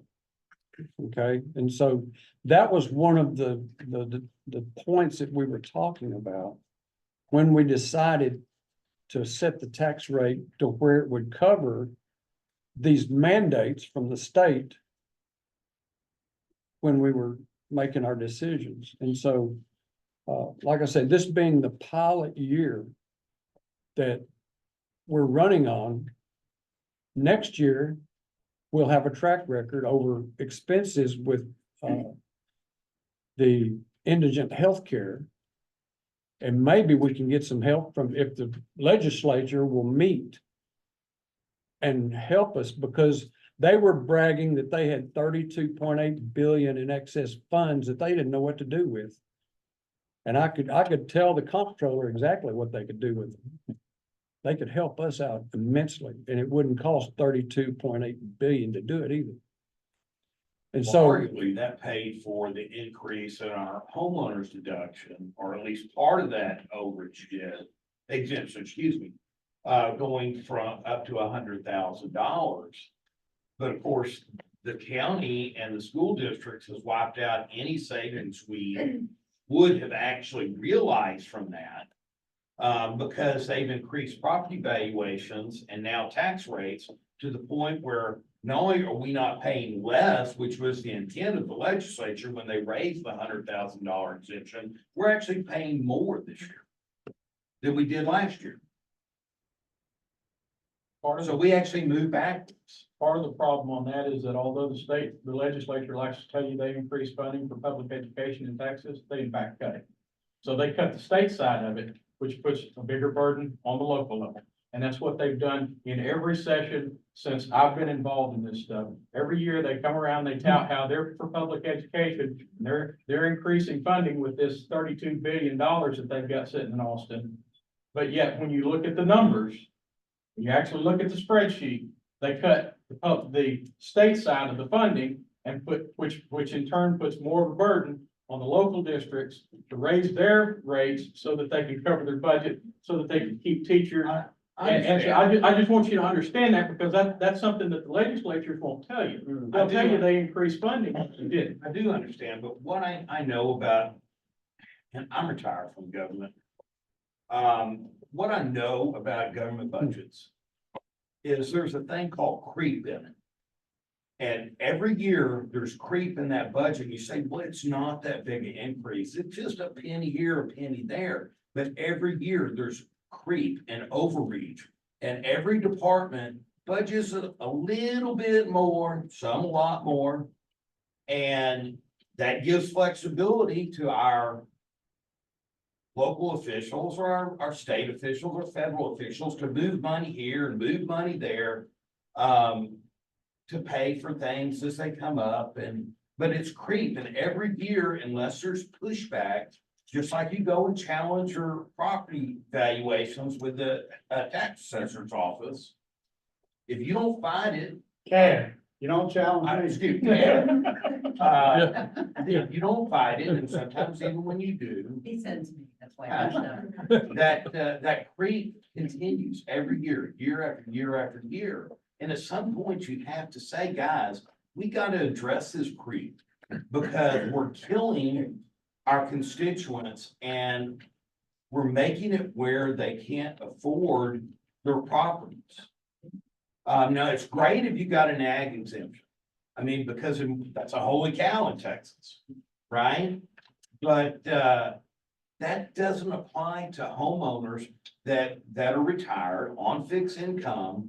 They don't have that blanket of an ag exemption. And it's eating us up. And while I realize costs have gone up for everything, they've gone up on everybody, every household. The cost has gone up and we've had to find ways to adjust to that. And like you say, it may be eating out less. It may be buying hamburger instead of a steak, whatever you Discretionary. do. My point is, you gotta fight it. If you don't fight it, you're gonna get that creep every year. That's all. But one thing you probably don't, maybe you do realize, my house insurance, go. Oh, yeah. And again, here I am, I'm retired. Yeah. I've got to find funds for that. And so I believe that you should turn down this increase and say, hey, we just can't do it now. We're gonna have to wait. And, You talk about insurance, we have over 100 employees. You know, for the county, that insurance goes up on every year. It's too. $1,100 a month for healthcare. That's crazy. We hear you.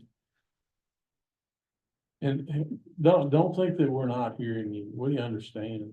And these are things that we agonized over when we were talking about the tax rate and the budget as well. Yes, ma'am.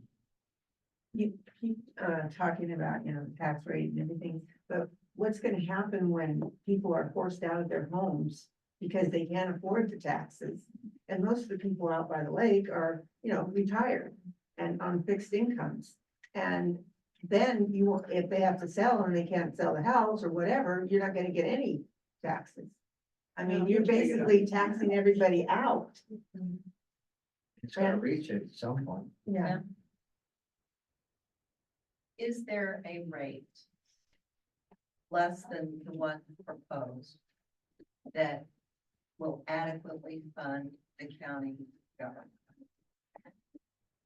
In my mind right now, there's not. We've looked at the budget, we've studied it for about 6 weeks. We've looked at what our expenses are gonna be. That's kind of where we are. That's why we proposed this tax rate. I didn't know those workshops were open to the public. Or Yes, ma'am. in here. Yeah. Yeah, every meeting that the Commissioners Court has, including the budget meetings, they're posted on our website and they are open meetings unless we go into executive session. So y'all are more than welcome to come to them. They usually start in July. It's just, so long we've been working on it. These were hard decisions. Okay. Understand, we pay taxes too, and we agonized over this. But this was the best that we felt like we could come up with. One thing that we haven't talked about, our infrastructure is starting to crumble around us. Our county is growing leaps and bounds. Our jail is almost at capacity. It's over 30 years old. Office space is at a premium right now. All of us have been in the tax office. You see where you go pay your taxes, register your cars. One little room. We've got to address that at some point in time. And that's gonna be hard to do if we don't have some sort of method for doing that, some fund balance to work with or something.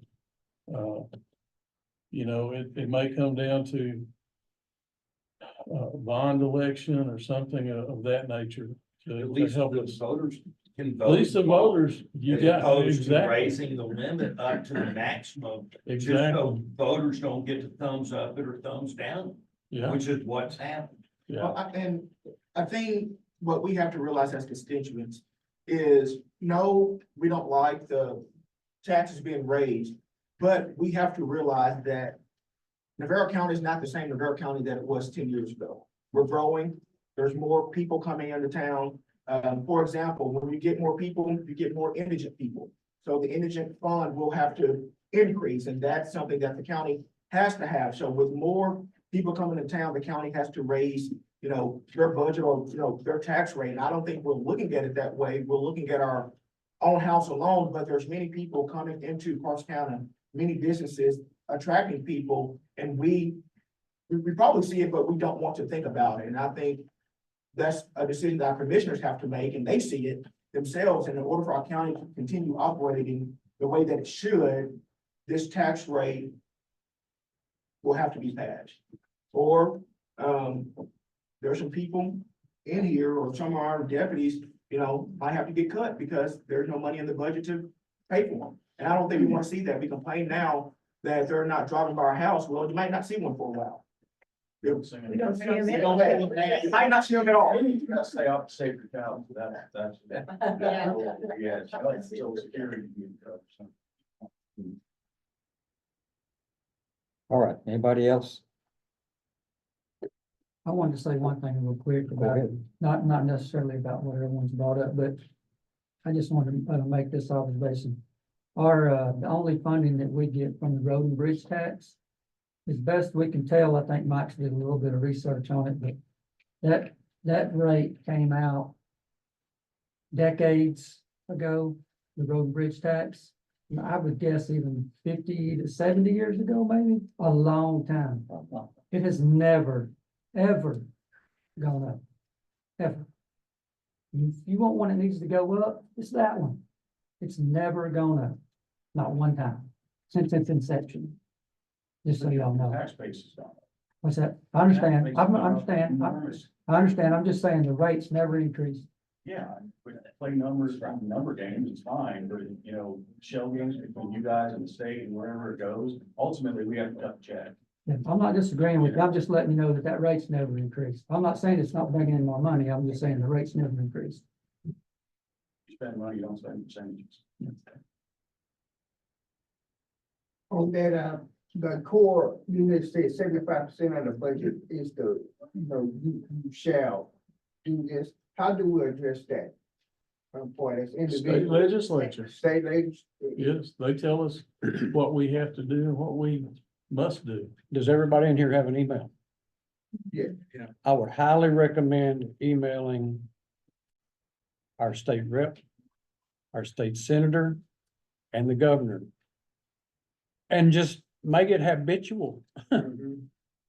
No more unfunded mandates for the counties because you're strangling us. Can we get a list of the unfunded mandates you have to campaign? Do we have any? I would think they're on the state website. The state website, They're yeah. not gonna tell us what. But you the guys two said. big ones, They're accountable. Ideally, if you put this county pays out, Yeah, that's then what the we state tells you that you have to fund. And then without that data, it's going on deaf ears. It's gotta be in your budget somewhere. One of them's called the Sandra Bland Act. I can't remember the names of all of them, but it's, I don't know, a bunch. Most of the time they're named after a person. One of them Sandra Bland, I can't remember. One of them is for access to mental health care 24/7, I think. One of them's for access to a doctor 24/7, I think. Not to mention all the medical care you have to pay if one of them's got cancer over there, one of them's pregnant over there, you're paying for all that. I don't know the names of all of them. Some of them have numbers, some of them have names. I'm sure there's a list of them. And see, my thing is, what the reason why I'm asking is, I want to know if I have any kind of pressure as a citizen to where to focus it at, about these things. So, to, be led to the state website, that's one thing, but I want to know where to put the pressure at. It would be on your state reps and state senators. I mean, we don't have we don't have any part of the state website, but that's who you'd have to go to if you're trying to get something changed. So the state mandated, unfunded mandates represents 75 approximately percent of the budget. surely somewhere in the budget, those items are annotated that these are state-funded mandates as opposed to discretionary spending. Because when you're talking about 75% of your whole bottom line is coming from state unfunded mandates. And you just throw that number out, but there's nothing backing it up that we can see saying, well, I see now, because that represents $24 million that the county's having to lay out in unfunded mandates. And that's only leaving them like a proposed 7 or 8 million to run the rest of the county business. That makes a little bit more sense, but when you don't have any numbers and you're just throwing out a 75%, and I don't doubt that it's buried somewhere in that 100-page budget that y'all have.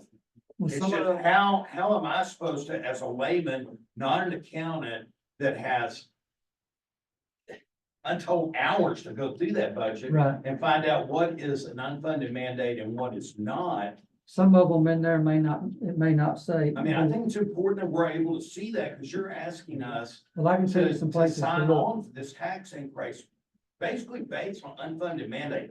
Dude, no fault of your own, no spending that y'all are trying to do. This is all state unfunded mandate that's driving this increase. Yet you can't show us the numbers. Some of the Easily. places you can look for the numbers, and like I said, it won't say unfunded mandate, but like if you go through. It the needs budget- to though. I understand. I agree, but something in that underpaid. And let me finish and I'll tell you some places we can look. This is just some of the ones I can think off the top of my head. I can't think of all of them and I don't know the names of all of them. But like, for instance, some of that's gonna be under indigent defense attorneys. Well over $1 million.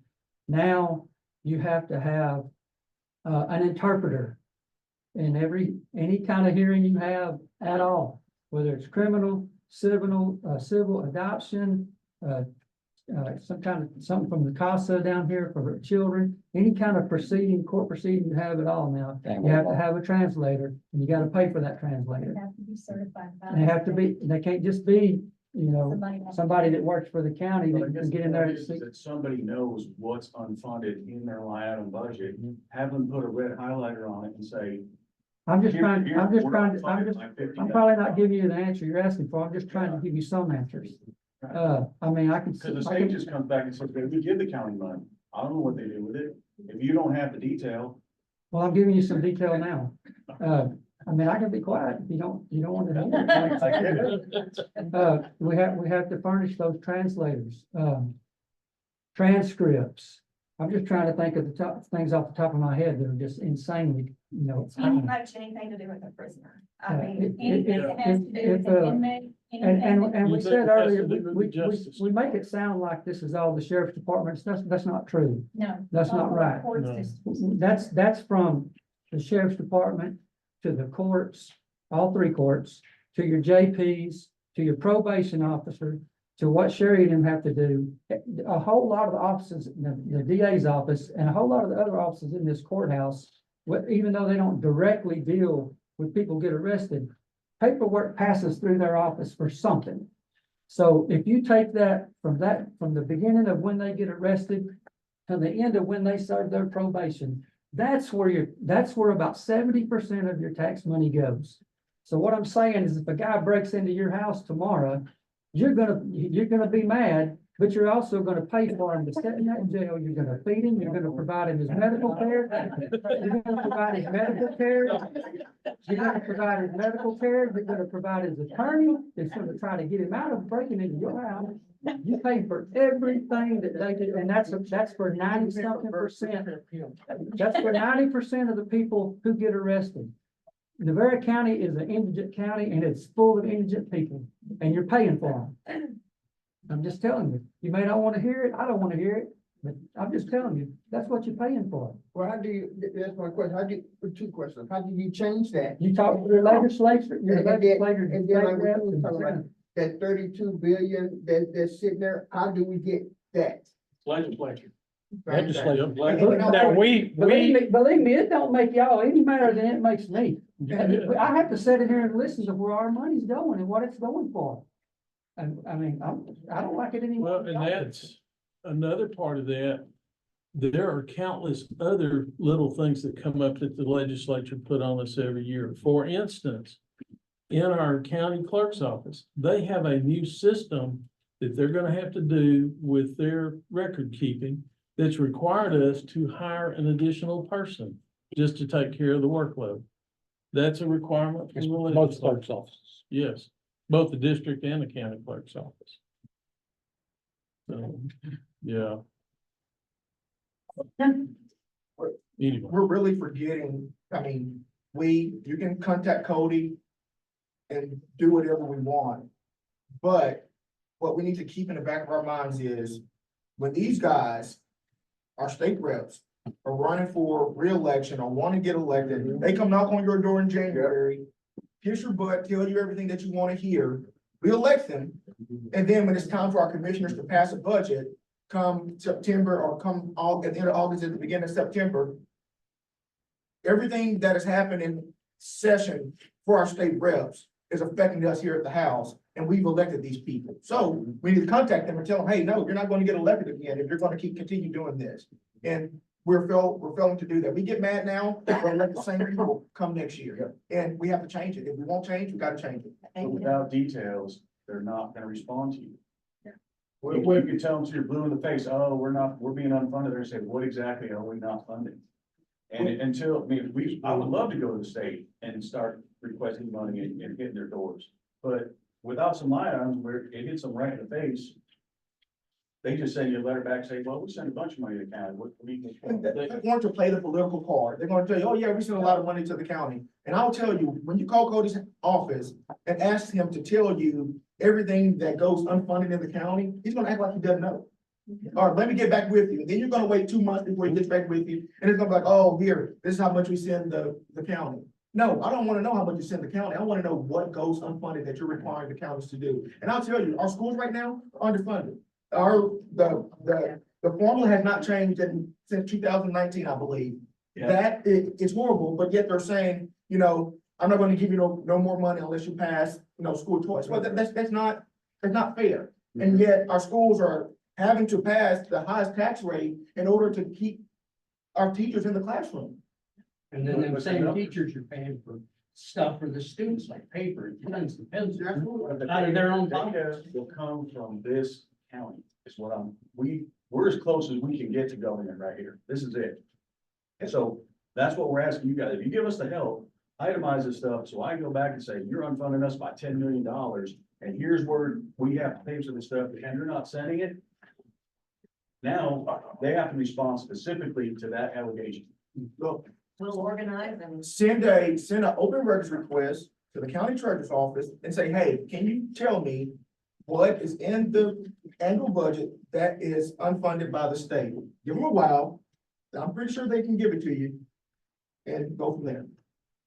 They have to respond to open record requests. Am I wrong? I mean. Oh, you're right. Guys, it's gonna take some homework for all of us to get this done.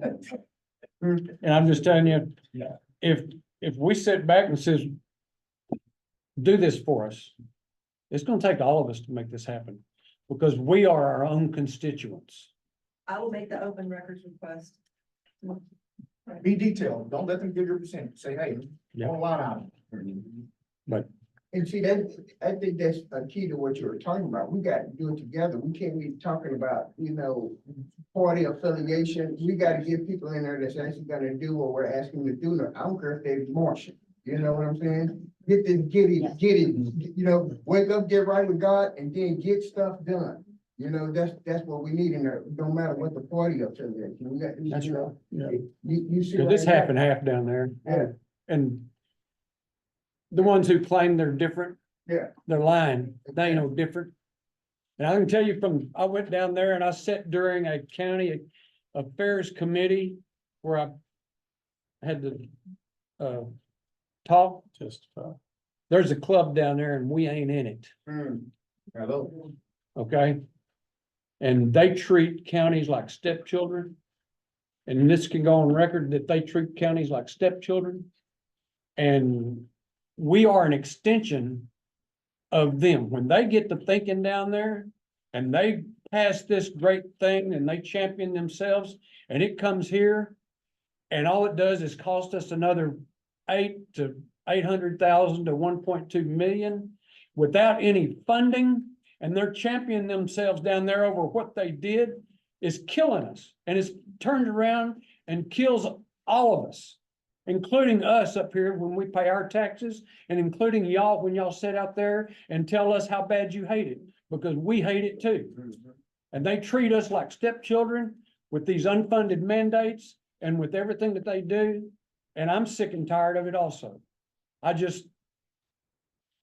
found out as a commissioner, they go, well, you're a powerful man. I went, yeah, I'm a toothless bulldog on a short chain.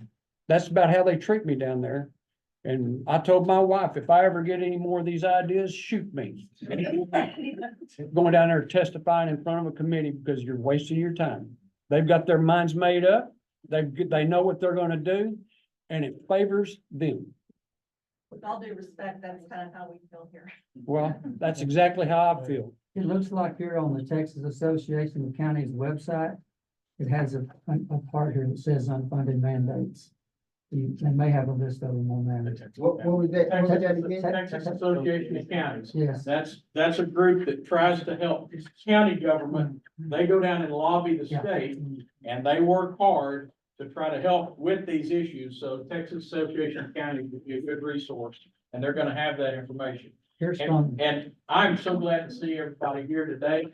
I wish y'all would have been here in July. I wish y'all would have known to be here in July. So here's my invitation. Next July, when we start this process all over again, anytime you look on that website and you see a meeting starting in July, you click on that meeting and it'll tell you, it's gonna say budget workshop.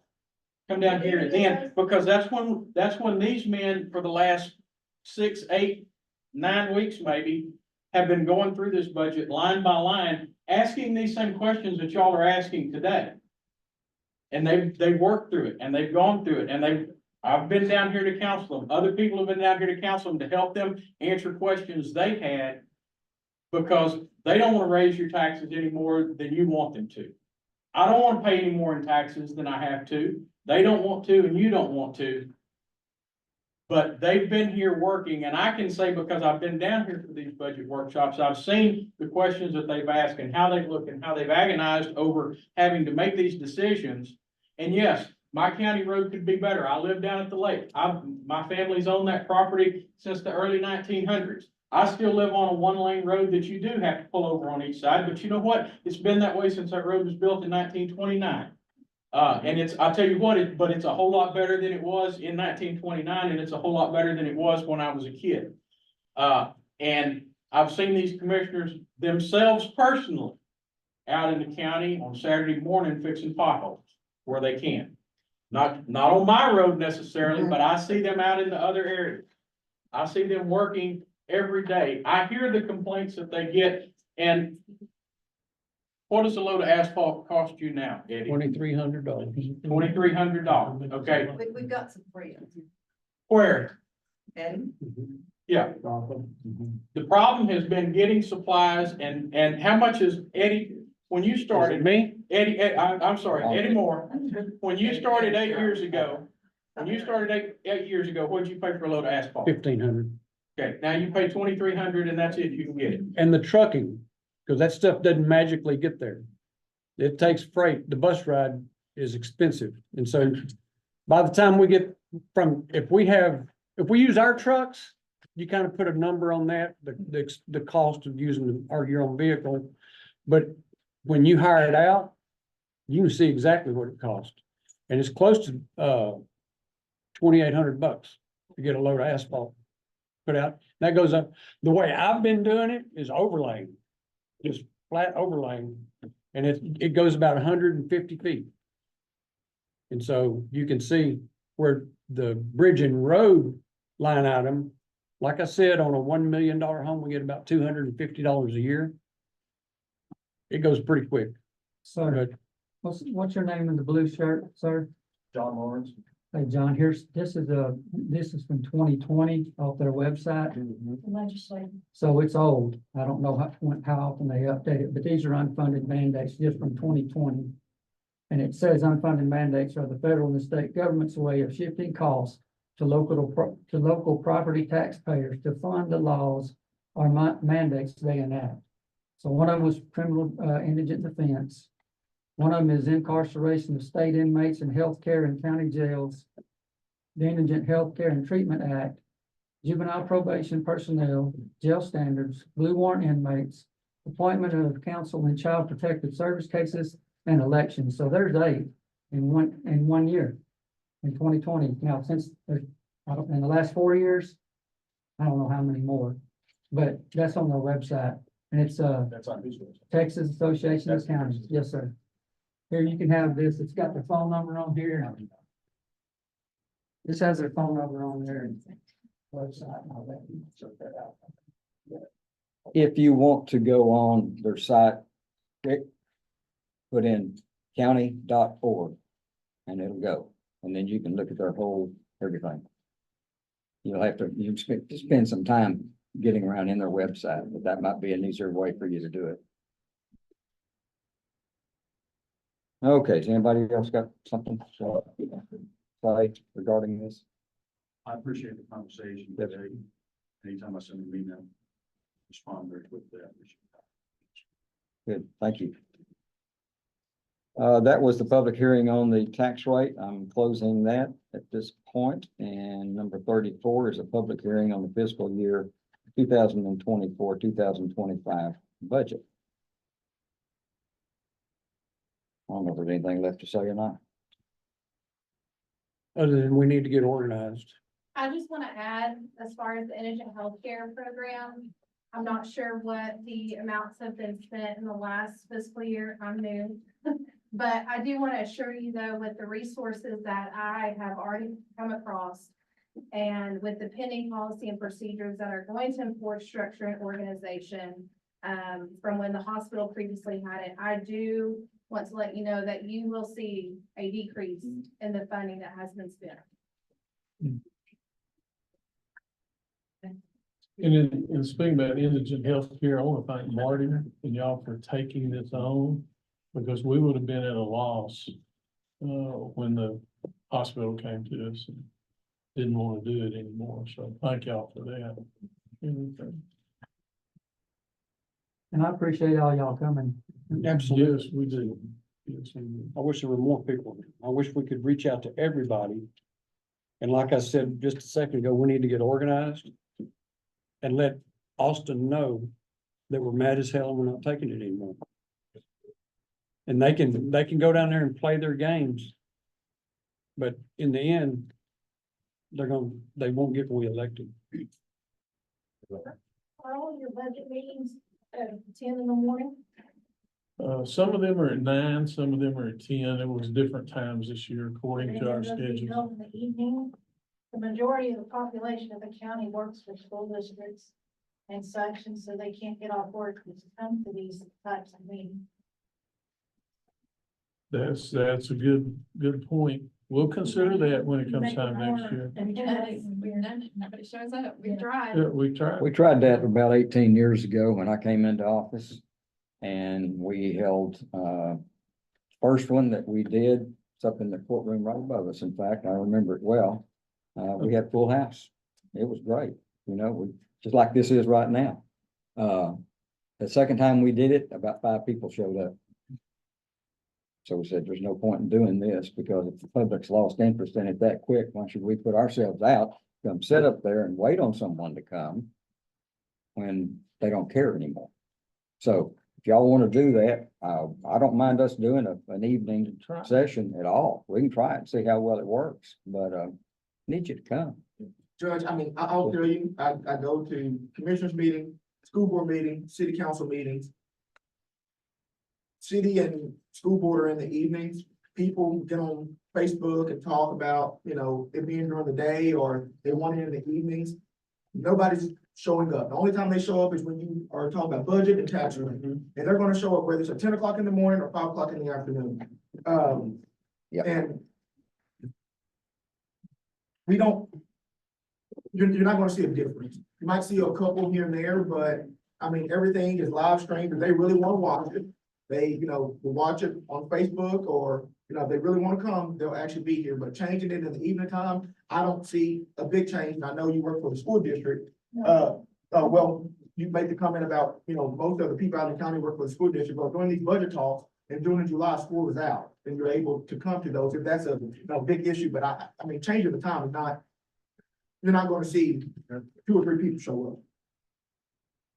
Sad, but it's true. I go to all of the city council meetings, or I did before. I had a situation about 4 months ago. I would go to all city council meetings that's in my precinct. Because that's where the movers and the shakers are. And these are the people who make the decisions, who took time out of their lives to meet at night and to decide for these little areas out in the county, Navarro, Eureka, Angus, Retreat, Dawson. And I try to go to these things. And you know what? I'm the only one there. Besides the people there. But yet, everybody wants to complain about something. But I don't know if they have the guts to go down there and confront the people or what, but y'all do evidently. Y'all showed up in mass here and we appreciate it. But we need to get people stirred. And we need to get them stirred up enough that they will make a difference, because all it takes is just a few people to make a difference. And we need to get together and make this thing happen, because this is my job, but I'm a citizen too. And I want to see these things happen also. Thank y'all. Okay, anything else? Anybody? All right, I'm gonna close this public hearing on the fiscal year budget. Move on, number 35, consideration of approving adoption of the fiscal year 2024-2025 budget. Anybody want to discuss this more? If we approve the budget, that would be with this tax rate that's proposed, correct? Yes, sir.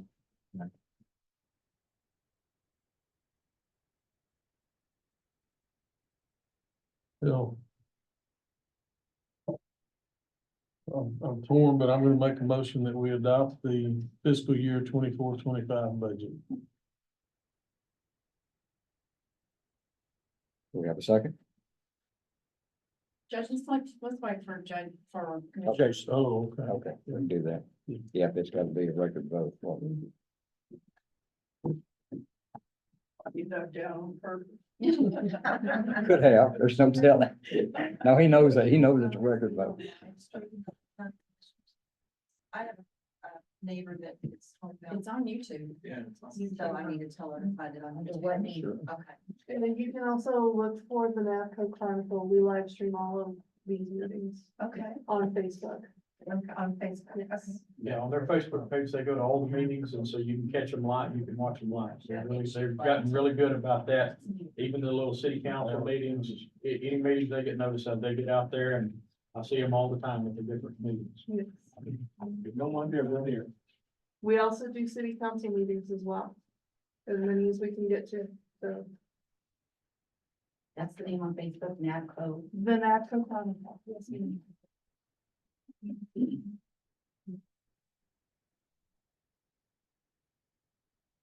All right, we've had a motion made by Commissioner Brewer to under consideration of approving the adoption of the fiscal year 2024-2025 budget.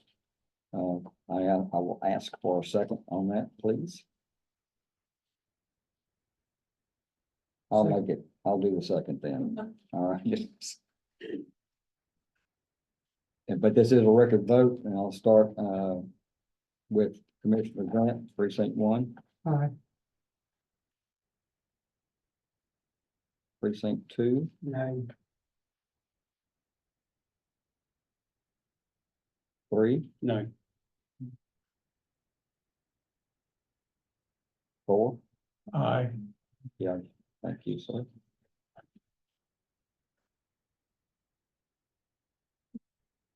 So that is 2 noes, correct, gentlemen? Yes, sir. Make sure. And I will vote yea. And so that passes the fiscal year budget. Move on to number 36, consideration of approving adoption of the 2024 tax rate of 0.4471 per $100 of taxable evaluation. And I will move that the property tax rate be increased by the adoption of a tax rate of 0.4471, which is effectively a 10.97% increase in the tax rate. Would I ask for a second? Second.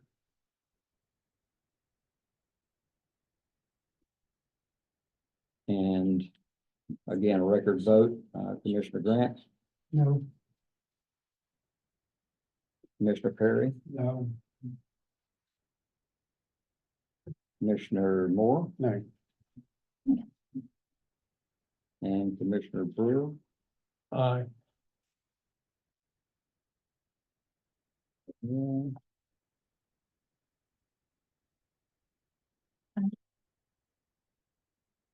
I will vote yay, but that's still a 3-2, with the noes carrying. Now what we do? Start over. Okay. The budget will not be passed. Okay. There's not enough funds. Mm-mm. Okay, Can I ask a question? Based on the current budget or with the no new revenue tax rate, what, You're looking at $800,000 more, and that is it. So that 800,000 has to fund the indigent healthcare program of 1.4 million, not to mention any of the other unfunded mandates that we have to pay. Court-appointed attorneys, mental health, all your inmates, all of it. So now we're gonna have to restart. And then we're gonna probably have to cut all the services for, anything that we do here in the county, like your friends, your library costs, anything that we're out of the county libraries. We're probably gonna have to reduce the funding for the volunteer fire departments, the increase that y'all just made this year with the budget. Meals on Wheels are gonna have to be reduced tremendously. are we paying, Allegiance Mobile Health, the ambulance service? That's another thing that we're gonna have to talk about, because the city wants, us to pay for one new ambulance and 40% of the personnel costs for the personnel to run one of the Corsicana ambulances, not Allegiance, Corsicana. They also want us to pay half of the deficit and the operation for all the fire stations that Allegiant uses. Yes. You see, this thing's deep and wide. And then it also will, I mean, us helping the road and bridge out to do all the county roads, a 2 million across the board, a 2 million increase for all of them, help with their roads and so forth. We're gonna have to back that off, because there's no way we can.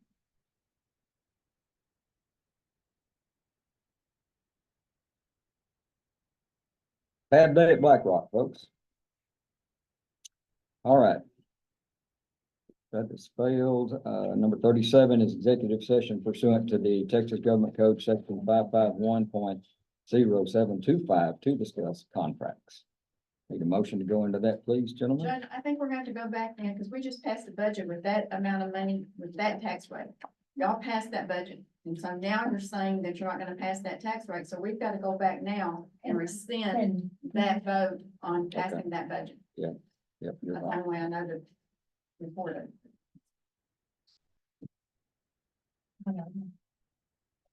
All right, we need a motion to do that, please. A motion to rescind the adoption of the budget. Right. I'll make a motion that we approve the rescinding the adoption of the fiscal year 2024-2025 budget. Second. Motion made by Commissioner Grant, seconded by Commissioner Terry. All in favor, please say aye. Aye. Aye. And so that has been rescinded.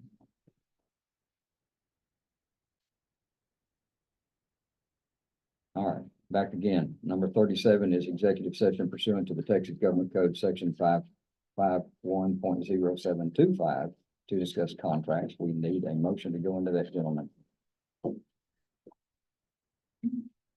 It is, Judge, will you have to schedule another meeting to? Probably, yeah. Okay.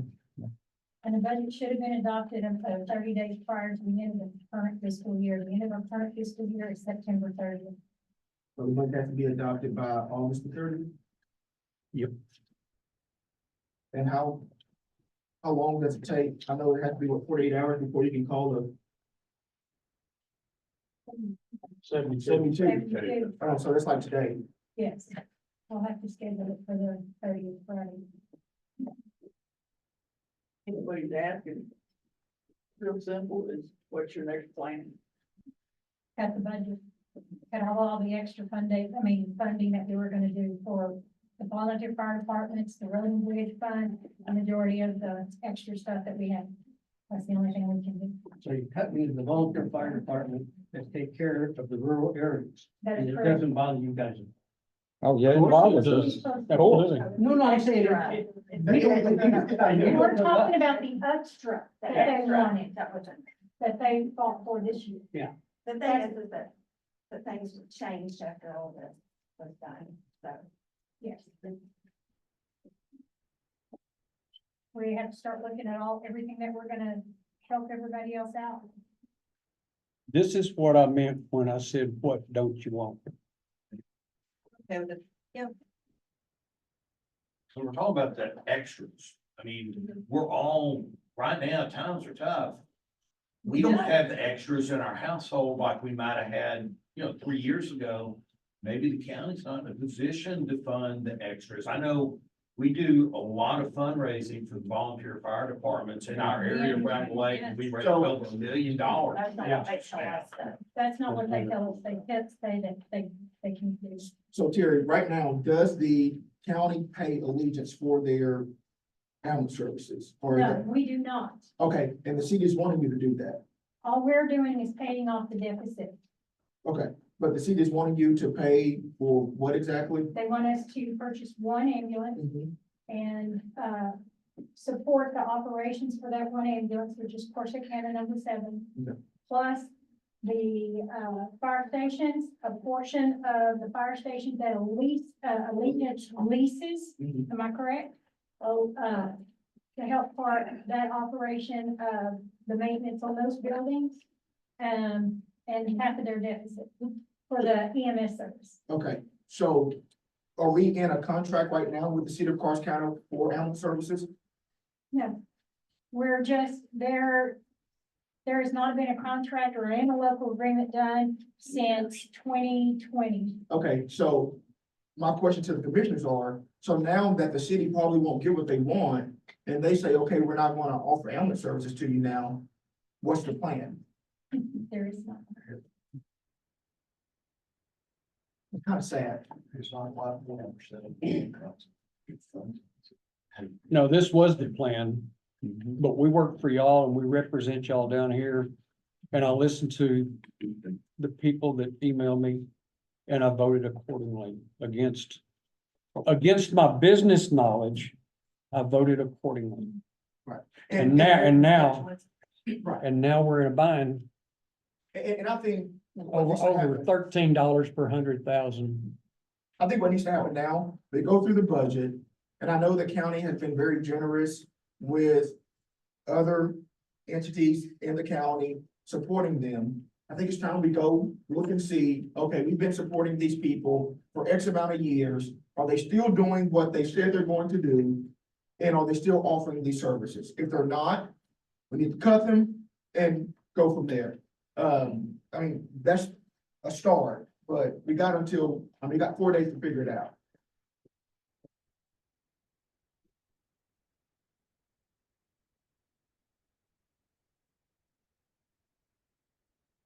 Here we are.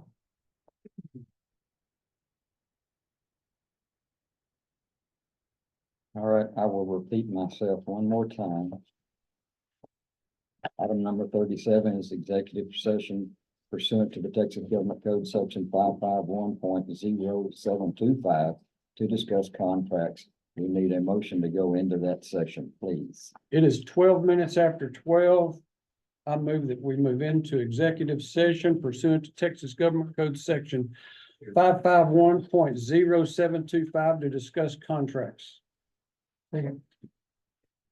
Motion made by Commissioner Moore, seconded by Commissioner Grant. All in favor, please say aye. We are on that session. Thank you all for coming.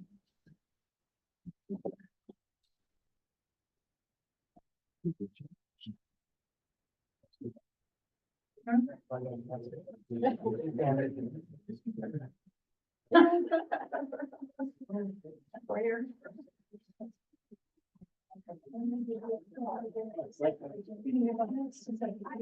I have to put those ones on the big vacation.